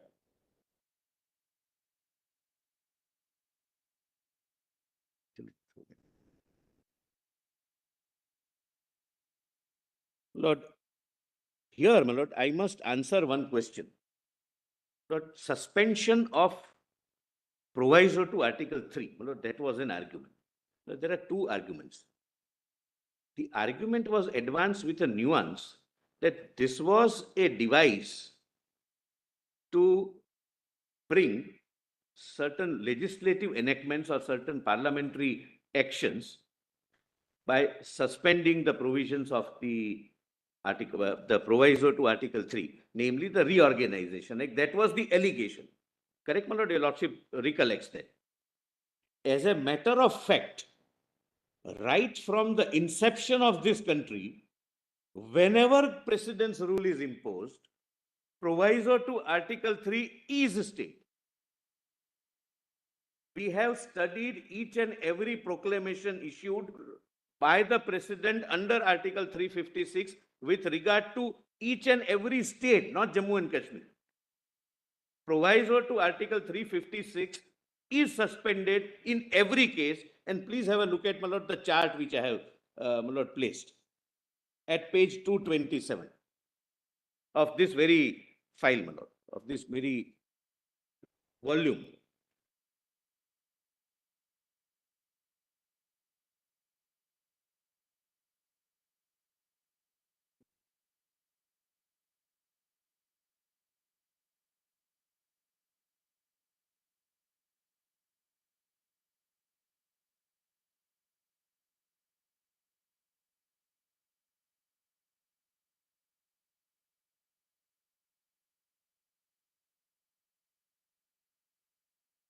As if we did something surreptitiously because some sinister plan was in the mind.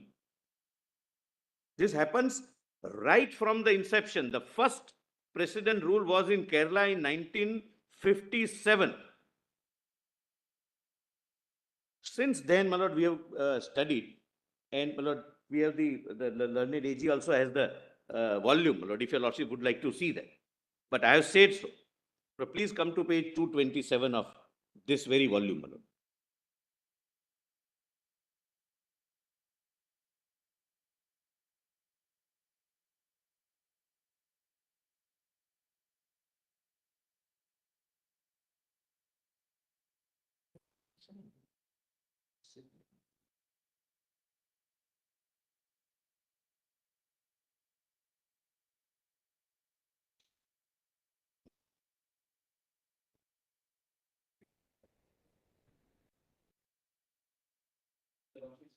Two 26 minutes.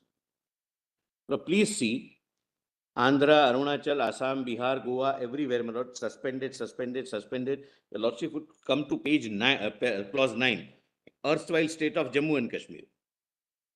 Twice, 86 and 90. On both the occasions, the proviso to section Article 3 was suspended.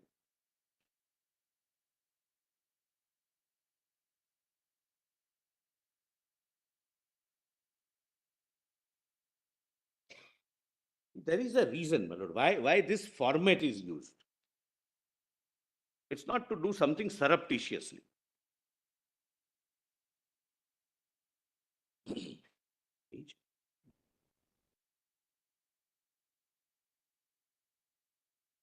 Lord, in S.R. Bomai, the law laid down, and I will come to that, the law laid down is that the legislature cannot function without council of ministers. When that is the position here, additionally, the legislature was dissolved, but otherwise also, whichever provision of the constitution mentions something to be done by the legislature, that provision is suspended. That's the format to be used, being used from the beginning. 1977 was the first use of 356, 59, I'm sorry, 59. Mr. Nambudripad's government was, my lord, removed and the president's rule was imposed, my lord. That was, my lord, the first and perhaps the most controversial imposition of president's rule. There also suspension of 3 proviso was there. We have the, my lord, notification if your lordships would like to see that. The first use of 356. This is the idea. This is the purpose. Whichever constitutional provision says use of some legislative act by way of making law, by way of views, by way of recommendation, those provisions stand suspended during president's rule. It was not with a view to do something which they claim to be a fraud on the constitution. That's the respectful submission. Now coming back, my lord, to page 95. Lord, once the president's rule is imposed, your lordships are aware Article 356 requires that it needs approval of the parliament. Both the houses will have to approve it. Lord, last but one date, 28th December 2018. A resolution approving this proclamation issued by the President on 1912 was passed in Lok Sabha. I have given, my lord, my counter affidavit's number. This is not a fact in dispute. 3rd January 2019, approving this proclamation issued by the President on 19/12/2018 by Rajya Sabha. Correct, my lord? Now, my lord, during the President's rule, there are certain steps taken, my lord, with a view to infuse confidence amongst the people. My lord, there were situations, my lord, which were alarming situations. Everything won't come on record, my lord. Pulwama happened in February 2019, etc., etc. And the government will have to take certain proactive steps. Now, that first step is 1st of March 2019. Now, this is a well-considered administrative decision-making, keeping in mind several factors: national integrity, sovereignty, security, border issues, internal issues of the particular state, etc., etc. Please see, note. Using the power under Article 371D, CO 271 was passed, which extended. Lord, please allow me to delete 61st Amendment. Lord, that's a mistake. And kindly, my lord, delete in your lordship's copy also. It was applied earlier. Nothing turns on that, my lord, either way. It is a simple mistake, but just to put the record straight. Then 77th Amendment and 103rd Constitutional Amendment, providing for a reservation in favor of economically weaker sections of Jammu and Kashmir and for providing reservation in promotions. Now, please note this. It may be noted that this was during the currency of President's rule, similar to impugned CO 272. However, the same has not been challenged till date. Further, the power under Article 371D to issue CO has been exercised during President's rule on 6 occasions in history. The note 1. The extension of this amendment, my lord, this is the relevance. Please note this, my lord. Something may turn, something may not turn, but it may satisfy a lordship's conscience. The extension of this amendment to the state reinforces the fact that in terms of social justice policy of reservation, the state of Jammu and Kashmir is governed by Constitution of India. Acceptance of social policy of the Union further means that Jammu and Kashmir does not and did not have a sovereign right to determine the social policy at odds with that of the Union. Thereafter, my lord, President's rule is extended on 22nd July 2019, and thereafter please directly come to page 97. But one fact, my lord, from Mr. Sibbal's notes, my lord, I may show. Mr. Sibbal, my lord, in blue, has said that several questions were being put to the minister. Are you going to change 370? Are you going to take some steps? And the minister concerned, my lord, used to say that we'll act according to the Constitution. That's all. But please see, my lord, just above 28th of June 2019, the question is put post Pulwama and the answer, my lord. Please see this. The question, Srimati so-and-so, so-and-so, so-and-so, ask question number so-and-so, 1. Your lordship gets, my lord?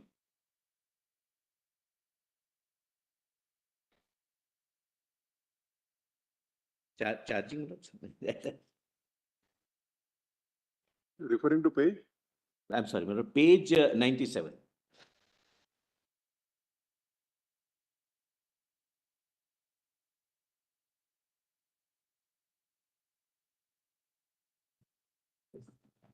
Lord, but for this, my lord, e-filing, but this kind of matter, my lord, it was very, almost impossible, my lord, to effectively argue.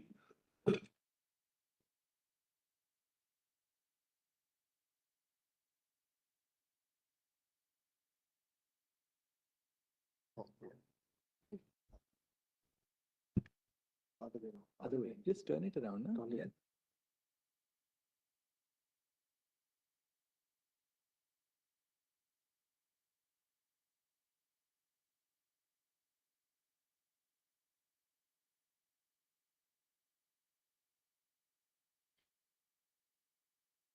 Lord, page 97, date 26th June 2019, from my learned senior Mr. Sibbal's Lord note.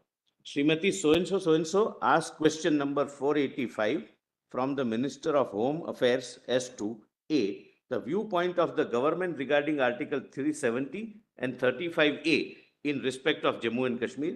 The policy government is working on to control the terrorist activities and details thereof. Then Sri Reddy, my Lord, MOS Home. At present, Article 370 is a part of Constitution of India. Under the title Temporary Provisions with respect to the state of Jammu and Kashmir, and Article 35A is contained in the Constitution, application of Jammu and Kashmir Order 1954, issued by the President under 370. B and C. The government has adopted a policy of zero tolerance towards terrorism. Effective response is given by security forces to counter terrorism activities in the state of Jammu and Kashmir. In order to combat activities of terrorists, several steps have been taken, including strengthening operational grid, enhancing coordination among security agencies, effective retaliation of terror acts. Please mark this, fellow. And this comes, my lord, immediately, strengthening the ROP to protect convoys, etc. Correct, my lord? I leave it at that, my lord. I don't wish to elaborate it further. My lord, since the president's rule was extended, my lord, it had to again go for approval. Both the houses, my lord, respectively on 28th June and 1st July, my lord, approved the extension of the president's rule. Now comes, my lord, an important event. Again, my lord, to ensure that those who are staying in border areas are having a sense of security, social security. 1st July 2019, it is critical to note that on the same day, Jammu and Kashmir Reservation Amendment Act was passed by the Parliament, exercising powers as the legislature of Jammu and Kashmir. Your Lordships have seen Article 256 1B, that when President's rule is there, the Parliament exercises the powers of the legislature. This enactment was passed. Considering the strategic and security concerns in mind, the Jammu and Kashmir Reservation Amendment Act was passed by the Indian Parliament. This fact is mentioned to show that, like in past, the Parliament has exercised legislative powers of Jammu and Kashmir Assembly under Article 356 1B. Prior to, this is important, prior to the aforesaid act, some category of reservation was available only to border areas of Kashmir division. Border areas of all divisions, that is Kashmir, Jammu, were facing frequent attacks and shelling, and resultantly more hardship. Regimes prior to 1/3/2019 somehow confined the reservation benefit to borders areas of Kashmir division only. Lord, there are several steps which are required to be taken in view of several circumstances which the nation faces. And these are the steps as precursor. Lord, kindly see now PDF page 229 of this very compilation. Lord, I have said that this has been the practice and the constitutional convention throughout. Whenever there is a precedence rule, the Parliament exercises the power of the legislature as contemplated under Article 356 1B. In all states,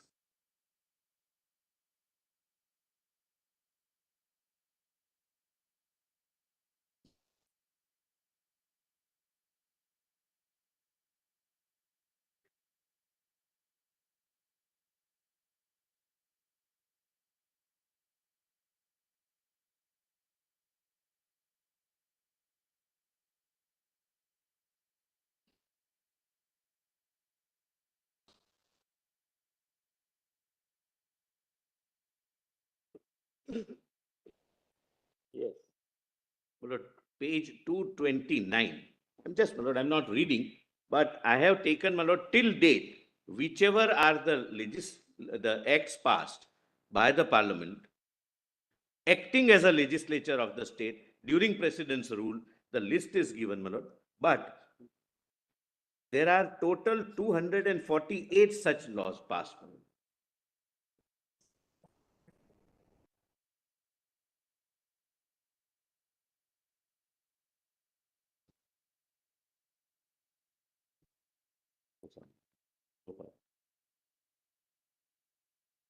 West. 248 laws. Two, my lord, just go to 242. I'm sorry, 243, my lord. There is something which would, my lord, require your lordship's attention, my lord. 242, my lord, I'm sorry. At 243, my lord. Lord, this is, I'm showing in case of Punjab. Lord, the most important part of any legislative transaction is passing of the budget. Budgets are passed by the parliament on behalf of the states, acting as a state legislature.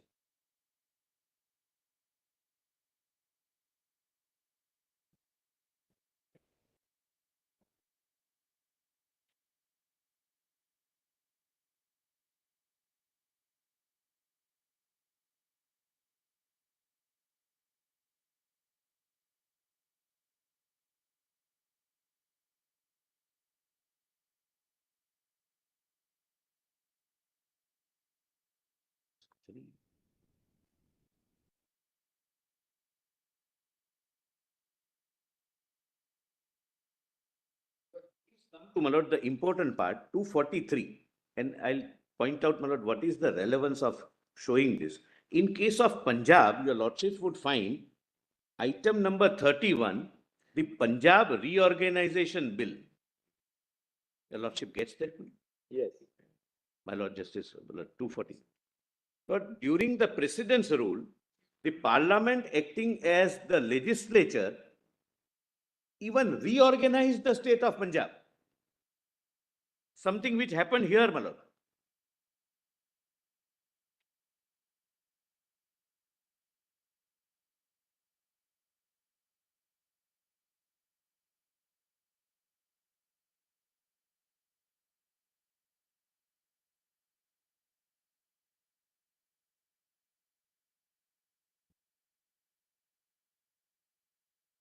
Lord, Punjab was divided, bifurcated into Punjab and Haryana.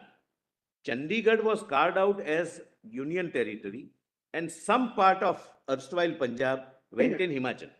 These were the four bifurcations, my lord, which took place by Punjab Reorganization Act passed by the parliament acting as a legislature. So, my lord, it is not uncommon or it is not something which has happened for the first time that you can elevate the argument to the level of a constitutional fraud. But this must be a reorganization act under Article 3. Yes, I'll come to that, my lord. I'm coming to, because I'm right now, my lord, pointing out that suspension of proviso to Article 3 is not unusual. Whenever provision is suspended and precedent rule is also imposed, the parliament acts as a legislature. My lord, and this, my lord, when I my lord, make my submissions on reorganization act, I'll, my lord, also point out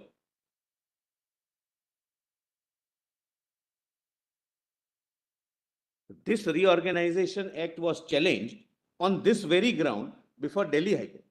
Yes, Punjab, Yes, Punjab, Punjab Haryana. judgment. My Lord Justice H.R. Khanna's judgment. And it was also challenged before this honorable court and Mangal Singh, I'll point out 5-judge bench judgment. This very reorganization act.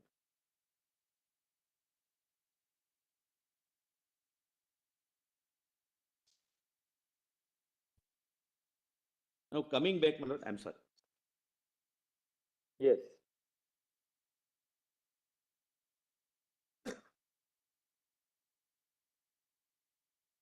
Lord, Lord, kindly come to 10. Lord, before I take, Lord, now, my Lord, I am on the last leg of this written submissions, my Lord, namely, But Mr. Solicitor, if the powers of the legislature of the state under 356B can be exercised by Parliament, then what is the constitutional necessity of suspending the proviso to Article 3? so that legislature, if present, if not dissolved, may not do anything. But this is, we are dealing with a case where the legislature was dissolved, but suppose it is in suspended animation.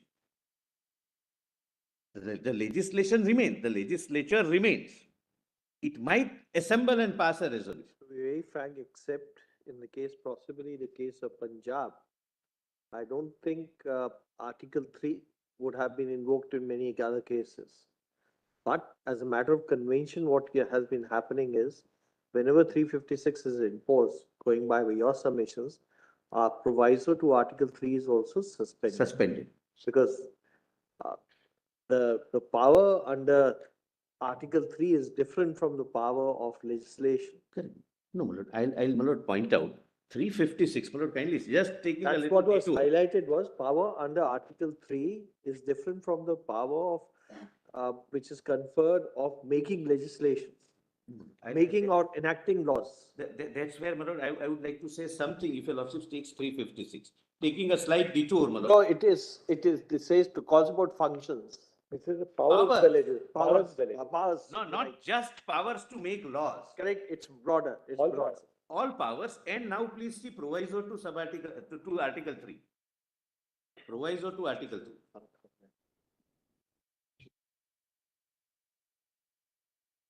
Provided that, I'm sorry, sir. Yes, provided that no bill for the purpose shall be introduced in either House of Parliament except on the recommendation of the President, and unless where the proposal contained in the bill affects the area, boundaries or name of any of the states, the bill has been referred by the President to the legislature of that state for expressing its views thereon. This is the different power of the legislature than power to make laws. So even this power in the present case was exercised by the Parliament. Now, my Lord, before I take, my Lord, the last leg of my. Otherwise, in the absence of the suspension of the proviso, what would happen was that the Parliament is exercising all the powers of the legislature of the state. It would give its views on it, and it would also enact the bill. Yes, ma'am. Yes, ma'am. That's the constitutional. So that's your answer to the challenge that there's duality is missing in this case, because you say when Article 356 is invoked and we have been, and the proviso is suspended, there are instances in the past wherein it was, this argument of duality was rejected. Yes, my Lord, I can, my Lord, take directly your lordships to. Or we come to that, you go in your own way. No, otherwise, my Lord, Justice H.R. Khanna's judgment on this as a Delhi High Court, my Lord, in Delhi High Court is directly on the point. And explanation, and my Lord, the interpretation of Article 3 by a constitution bench in Mangal, that also, my Lord, concerned Punjab. This very reorganization, which was under 356 and the power exercised by Parliament as a legislature.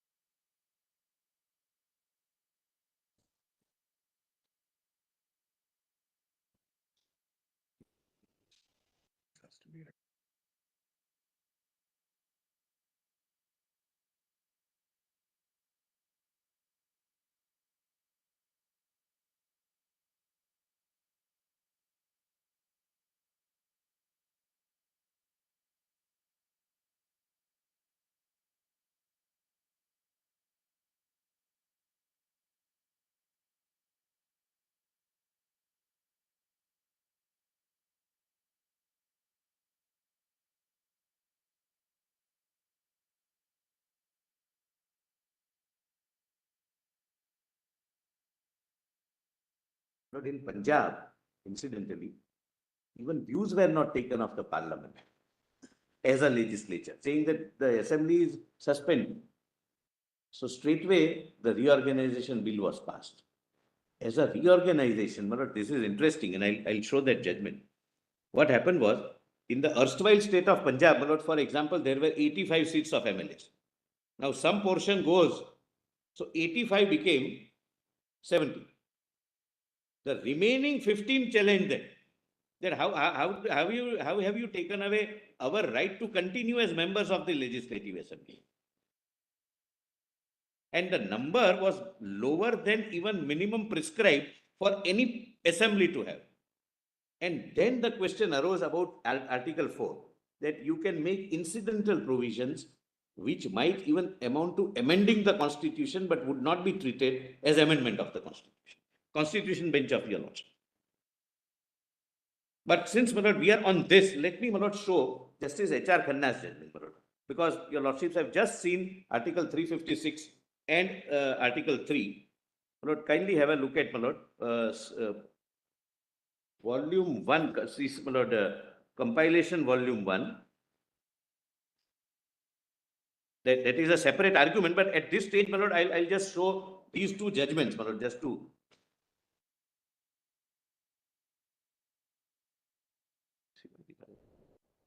Lord, it's marked, my lord, in my written submission also. Lord, it's easier, but rather than going to page 167 of this very compilation, a very Now you are back to the original one. written, yes, ma'am. So that, my lord, your lordship may not have to shuffle through. Yes. Lord, what I have done is, for your lordship's convenience, I have quoted the para.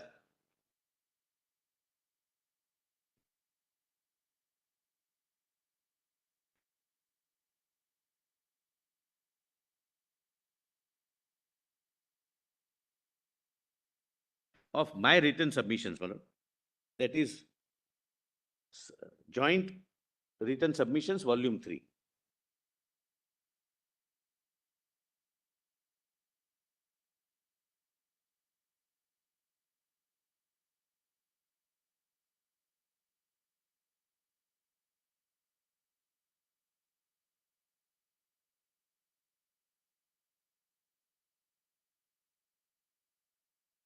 '67, right? 167, my lord.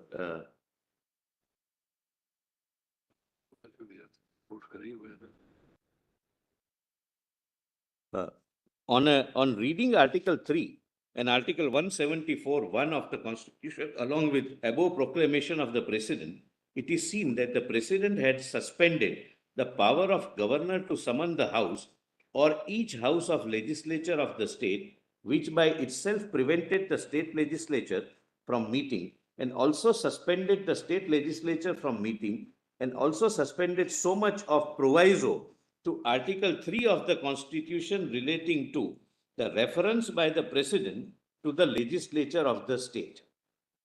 It will thus be seen that the power to summon the legislature of the governor having been suspended, no occasion could thereafter arise during the period when such suspension was in operation for the legislature to meet for the purpose of expressing its views on the bill. Here it was dissolved. The bill to be introduced in Parliament affecting the area, boundaries, or name of the concerned state. This would be the direct result of the suspension of the power of governor to summon the legislature of the state, even without suspension of so much of the proviso to Article 3 relating to the reference by President to the legislature of the state. However, in order to make the matter clearer, the operation of so much of proviso to Article 3 had also been suspended by the President in view of the clear power conferred by Article 356 1AB to declare that powers of the legislature of the state shall be exercisable by or under the authority of Parliament. It enacted Act number 31 of 66, by which all powers of the legislature of the concerned state of Punjab, to make laws were conferred on the President. We can find no warrant for the contention of the petitioner that what was transferred by means of Article 356 1B of the Constitution was only the legislative power of the state legislature, but not the power to meet and express its views as contemplated by the proviso to Article 3 of the Constitution. But as my lords pointed out, that the word power is wider, which includes power to make law, but all powers, give recommendation, expressing views, etc. my lord. According to the petitioner, Article 356(1)(c) only enabled the president to make such incidental and consequential provisions as appeared to him to be necessary or desirable for giving effect to the objects of the proclamation, including provisions for suspending in whole or in part the operation of any provisions of the Constitution to any body or authority in the state, but not to make provisions which were not both incidental and consequential. This was, my lord, the contention. This argument of the petitioner would appear to have no validity for two reasons. Firstly, the expression incidental and consequential may be read as incidental or consequential to suit the context, that this is a permissible mode of construction if the context so requires. It is well settled. It will be sufficient to refer, my lord, then the judgment is, my lord, when N can be read as or, your lordships may skip. Para Mr. 10. Solicitor, you have referred to the fact that there's a practice, a constitutional practice, that during the operation of a proclamation under 356, the proviso to Article 3 has been suspended. And you have said that that is obviated by the reason that if you don't do so, and the legislature is only in a state of suspended animation and not dissolved, the legislature may conceivably meet to express its view. To obviate that, Parliament, the presidential proclamation does this. But none of this constitutional practice cannot obviate the legality of what is done, right? Here, in the present case, even the views are taken, but views are given by the Parliament as a legislation. In Punjab, that was not the case. So Parliament would then give the views To itself. and it would also enact the legislation for reorganization. Yes, but that's the inevitable consequence. But would that really be consistent with the federal I will document? show that. I will show that. Manoj. It does not destroy federalism at all. I'll be able to satisfy your lordships. I'm just, Manoj, since we are discussing this, I have not taken up the point of state reorganization. All right, but you're saying that Yes, but since we were, Manoj, answering, I was answering the proviso to Article 3, which came with 356, Manoj, I'm reading this, Judge. all right.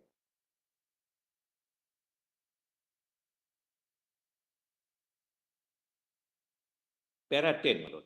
It can hardly be denied that the dispensing with the need to consult the views of concerned state legislature was itself a direct consequence of the legislature being unable to meet for any purpose whatsoever during the period when governor's power to summon the legislature was itself suspended. The petitioner does not advance his case in any manner, therefore, by laying stress on the expression incidental alone in Article 356(1)(c). Secondly, the petitioner cannot seek to derive any assistance from the English decisions which he quoted in order to show that what he contended was the restricted meaning given to the said expression, etc., etc.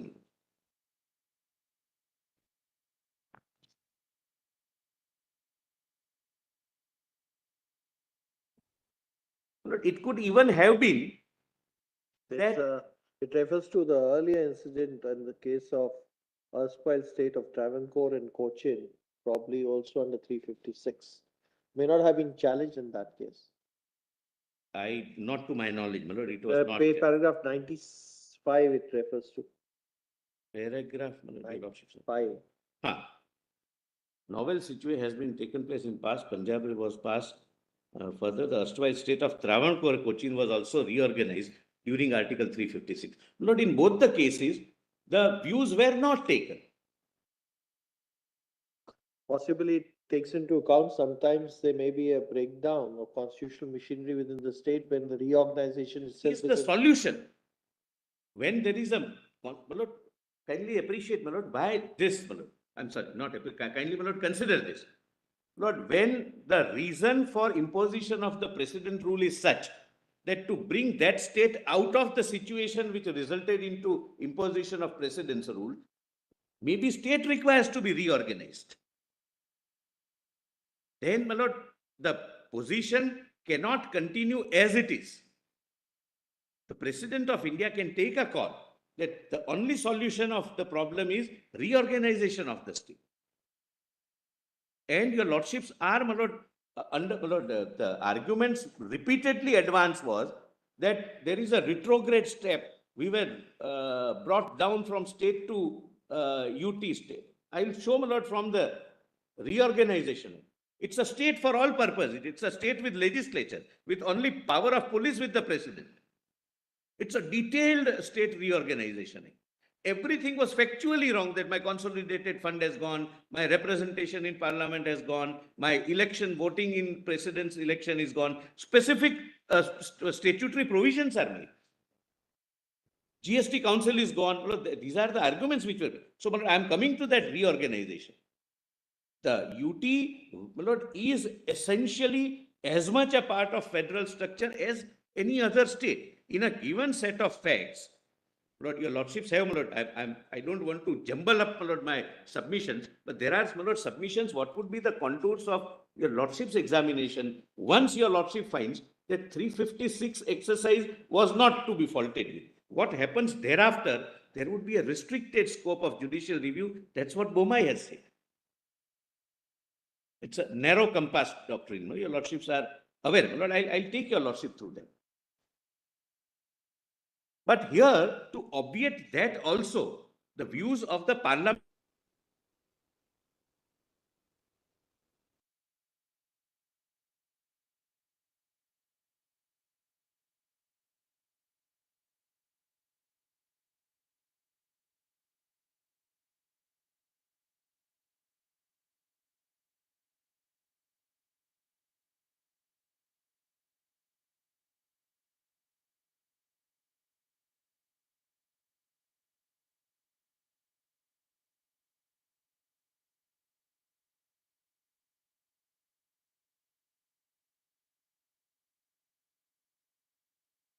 situations where it is necessary that for some time this remains under union as union territory.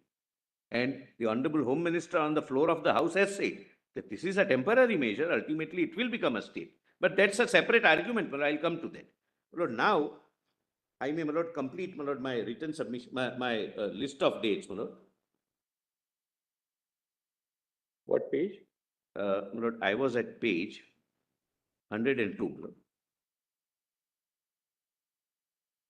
But before that, my lord, I wanted your lordships to read one judgment. My lord, 102. Let me, my lord, complete this stepwise, my lord. My lord, step one, your lordships have seen, my lord? No, we were going to read that actually, right? We were just going to read that actually. Yes. No, your lordships are at step one, my lord. We are now at step one. Yes, my lord. Please see, my lord. As a first step, the Honorable President issued CO 272 by the said constitutional order issued under 370 subarticle 1, that is D. The President applied all provisions of the Constitution of India and superseded all previous constitution orders by which selected provisions of the Constitution of India were made applicable either with or without So modifications. just 1 second. I'm sorry, my lord, Justice Call gets, my lord. Point number 1. Point number 1, my lord. Step number 1. As a first step, the Honorable President issued CO 272 by the said Constitution order issued under Article 370 subarticle 1. The President applied all provisions of the Constitution of India and superseded all previous constitution orders by which selected provisions of the Constitution of India were made applicable either with or without modifications. And 2, the Honorable President applied Article 367, your lordships have seen it has been applied 4 times in past, of the Constitution of India as modified under the said order in which modification was made in Article 367, sub-article 4. Please see, my lord. At D. This is the exercise which is, my lord, approved in Damno. D. In proviso to clause 3 of Article 370 of this Constitution, the expression Constituent Assembly of the state referred to in clause 2 shall read Legislative Assembly of the state. This is the first step. My lord, when I explain this, my lord, I'll assist your lordships that in absence of an assembly, constituent assembly, my contention in law is that the president is free to take a court, even without recommendation, but I'll come to that little later. Step 2. After having applied the entire constitution with modification as stipulated in 367(4)(d), as reflected above, because we had to, my lord, save 367 because that's the mechanism we have used. Reflected above, the parliament after CO 272 was placed before it, undertook the following exercise in its capacity as the legislator of the state. Then, my lord, Rajya Sabha recommended to the president under Article 370, sub-article 3 as under. Now, Rajya Sabha as a legislative assembly recommends, please see, my lord, the bottom, that this house recommends the following public notification to be issued by the President of India under Article 370, sub-article 3. Please see, my lord, the next para. All provisions of this constitution as amended from time to time without any modifications or exceptions shall apply to the state of Jammu and Kashmir, notwithstanding anything contrary contained in Article 152 or Article 308 or any other article of this constitution or any other provision of the Constitution of Jammu and Kashmir or any law, document, judgment, ordinance, order, bylaw, rule, regulation, notification, custom or usage having the force of law in the territory of India or any other instrument, treaty or agreement as envisaged under Article 363. But simultaneously, on bill being sent to Rajya Sabha under proviso to Article 3, Lord, which according to me, I can safely argue not necessary in absence of the legislature views. I'll show the Mangal Singh judgment. But it was placed before the Rajya Sabha as a legislature. First step of legislature, because second is Lok Sabha. Rajya Sabha expressed its view to accept Jammu and Kashmir reorganization bill as under, that the President of India has referred the Jammu and Kashmir reorganization bill to this house under the proviso to Article 3 of the Constitution of India for its views, as this house is vested with the power of state legislature of Jammu and Kashmir as per proclamation of the President of India dated 19th December 2018. This house resolves to express the view to accept the Jammu and Kashmir reorganization bill. Simultaneously, on the bill being sent to Rajya Sabha under proviso to Article 3, the President, the Lok Sabha expressed its view. After Rajya Sabha, Lok Sabha, so that it whole becomes the legislature. They also, my lord, accepts the thereafter, my lord, Rajya Sabha passes Jammu and Kashmir Reorganization Act 2019 after views of, my lord, both the houses. Now, your lordships may skip the note and kindly come to page 106 bottom. Next day, 6th of August 2019.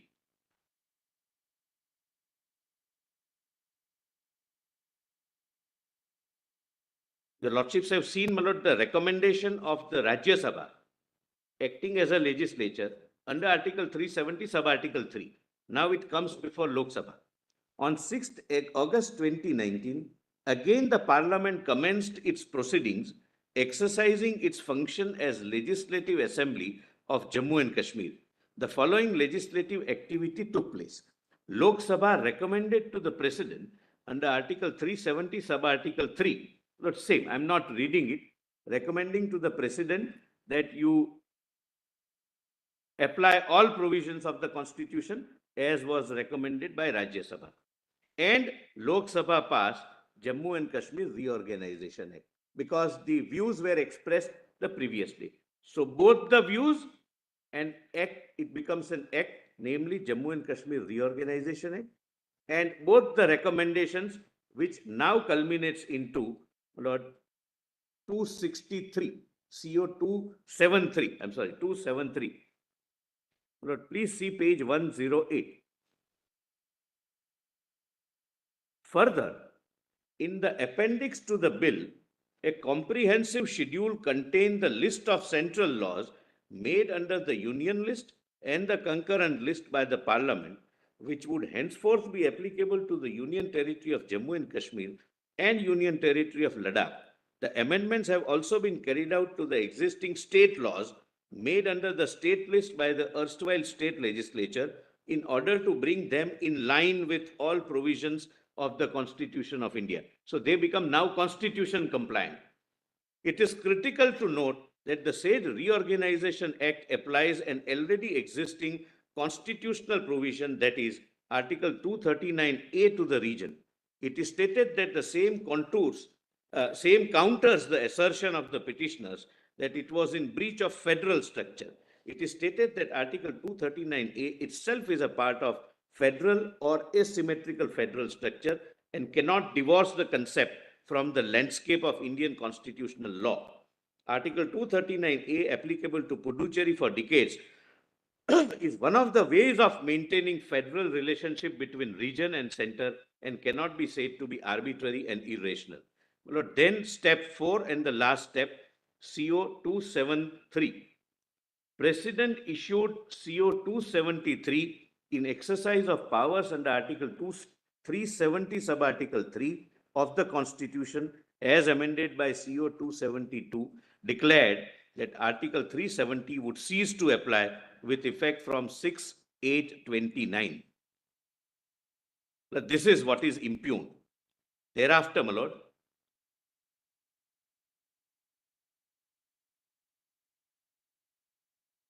Mr. Solicitor, this may be your answer as far as Ladakh is concerned, but converting J&K into a union territory, what is being argued by the other side is downgrading. I must meet with them. That argument, number one. I- Number two, is Article 356, the maximum tenure as prescribed is 3 years. We have crossed those 3 years.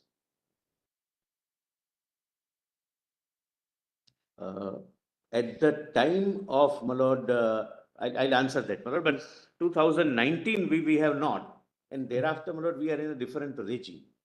No, I know. Now, as a union territory, that 356, that part will not apply because union territory is something different. Is, my lord, therefore, my lord, But if it was not a union territory, then it that would have crossed. It would have crossed by now. But for the intervention of 5th and 6th August 2019. yes, that's Yes.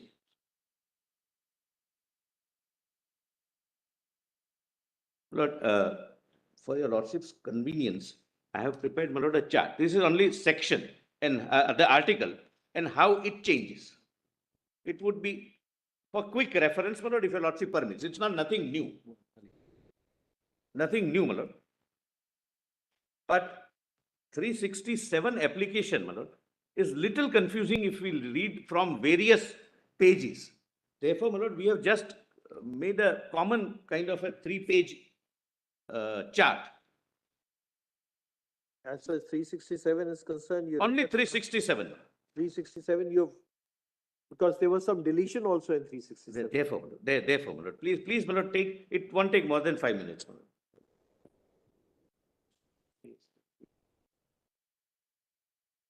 Kindly pardon me, my lord, this, I think, better to have the physical copy, my lords, because it's larger.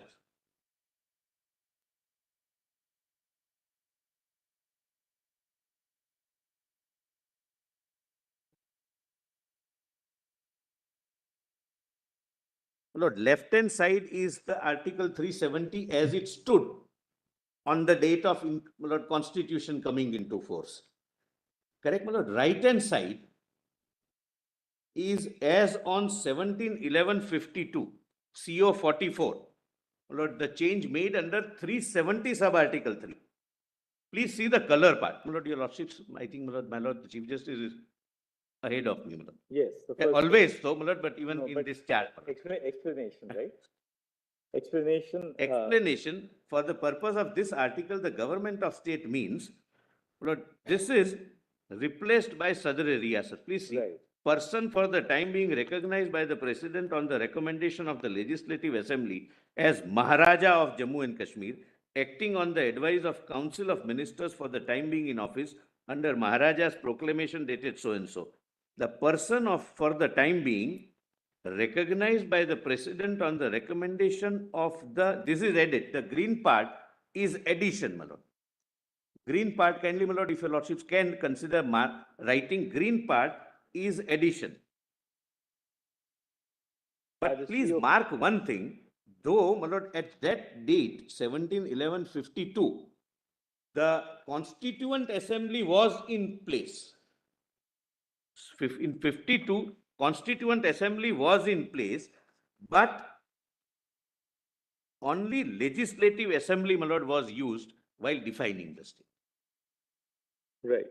When there is a state, Legislative Assembly of the state, President on recommendation of Legislative Assembly of the state as Sadr-e-Riyasat of Jammu and Kashmir.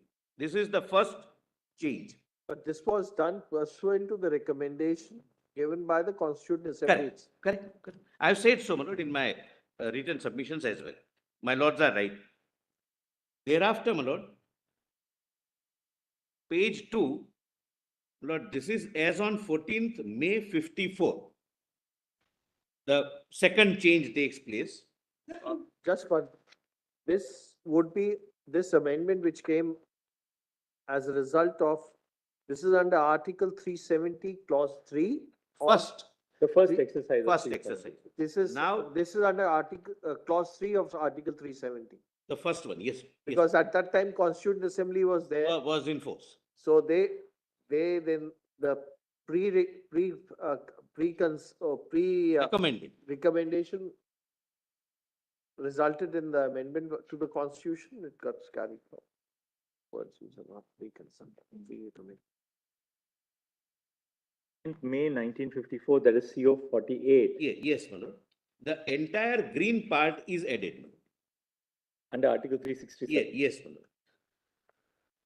My lord, only D we have highlighted in yellow to, my lord, show to your lordships, my lord, I have already emphasized that reference to the legislature or the Legislative Assembly of the state of the state shall construed as including reference of Constituent Assembly. So inclusive definition. So they were used interchangeably. Otherwise, my lord, this entire green part is added in 54 and its effect is given, my lord, on the right hand side. Right. It is the same thing and therefore I am not reading it, my lord. I have given the effect of the 367 exercise. Then, my lord, coming to page number 3, it is again, my lord, under 367, where D, your lordships would find in red is deleted. Correct, my lords? Right. The reference to legislature or the Legislative Assembly is deleted and, my lord, green is added. What is deleted, my lord, is in red. Raj Pramukh reference goes, my lord, in 58 because of, I have pointed out, Reorganization Act, etc. and, my lord, Article 238, my lord, being repealed. Reference to a governor shall include reference to the governor of Jammu and Kashmir, provided that in respect of any period prior to the 10th day of April 55, such reference, that is for the past period. So now, now comes the governor, because Sadr-e-Riyasat ceases to exist, and therefore the governor.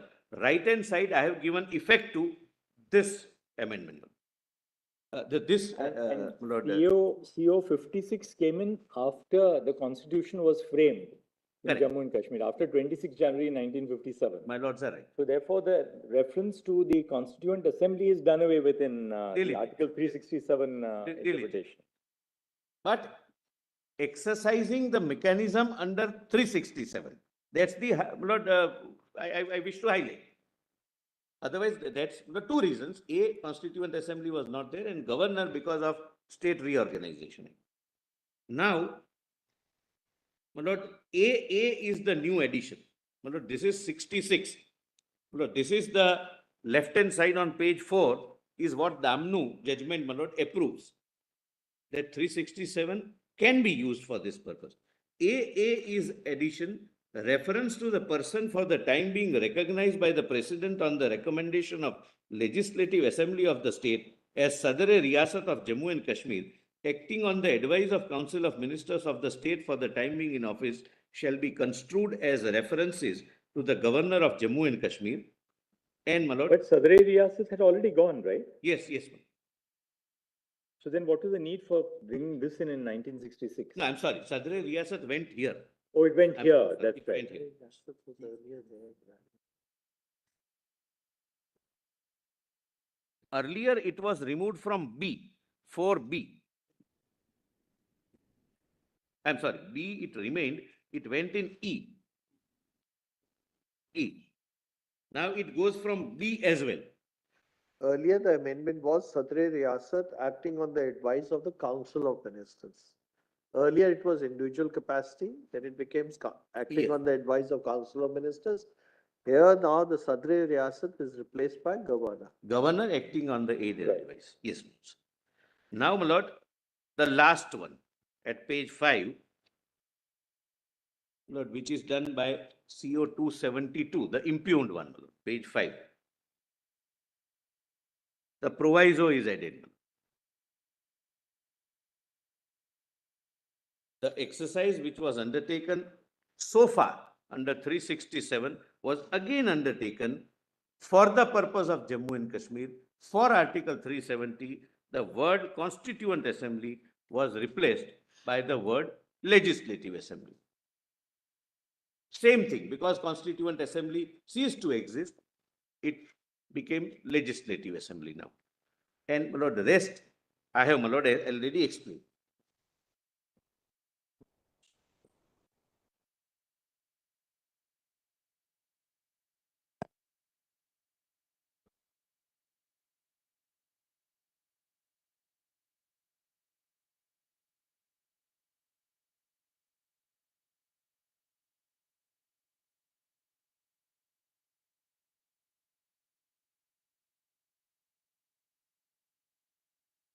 Tomorrow.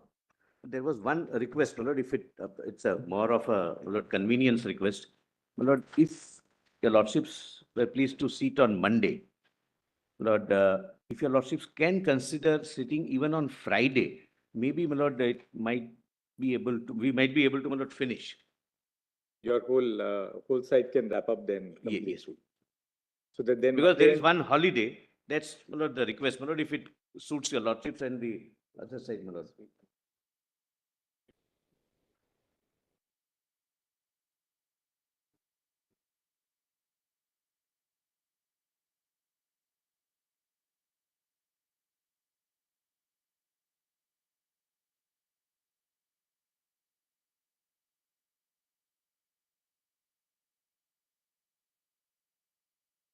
By 1 o'clock on Friday, we'll give you up to 1 o'clock on Friday? No, I will finish tomorrow. No. You means your side, so that you can all, I can't. you are say saying about until others. 4 o'clock. You are only saying if you can all finish by lunch on Friday, then there's no difficulty. We can sit on Friday, but all of you can try and finish upon, no, you have to do it. I know you, but now it's going to be repetition because by next Tuesday, we want to give them 2 days in rejoinder. Mr. Giri, otherwise this will go sometime to September. The bench may not be available for 10 days, 12 days. We don't want to take a Keeping break. that in mind, my lord, I am requesting for Friday. What was session on Monday might be? No. We will not, we'll wrap up on Friday. Or Thursday? Lord, in fact, we have bifurcated the subjects. My lord. There may not be much of a duplication, but Thursday is a holiday, right? Wednesday. Wednesday is a holiday. So we'll decide tomorrow, but you can all meet in the evening so that, your side is completed on Friday. We don't mind stretching it a little more on Friday beyond 1 o'clock so that we don't come back after lunch. We'll give you a little more time.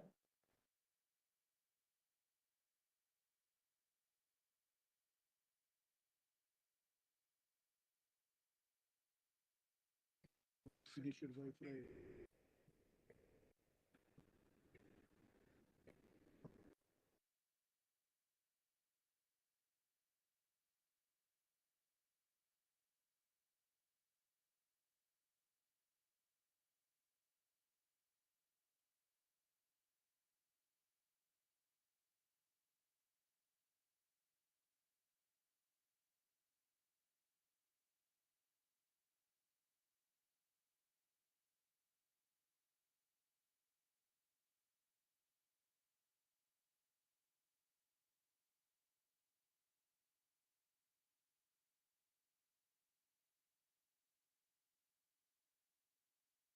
Do this on Friday, we can start at 10. So we give you 3 hours on a trot and wrap up on at 1 o'clock for your side. So at least we're giving you a little more time on Friday.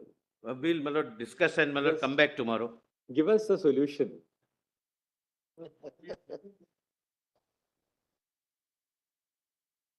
I know, but everybody now has to, because we've heard the other side, so we've seen the entire material. Now we are hearing submissions really, because we don't have to read.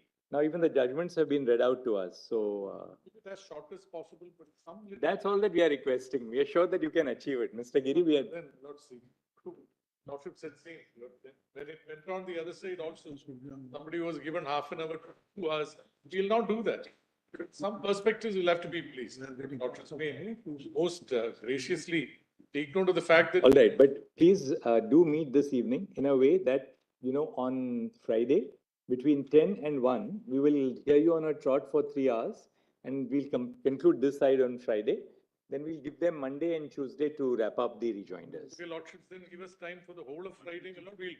There's some difficulty about Very the whole well, of Friday. very That's why we are saying. Very, very, very. Obliged to, Lord.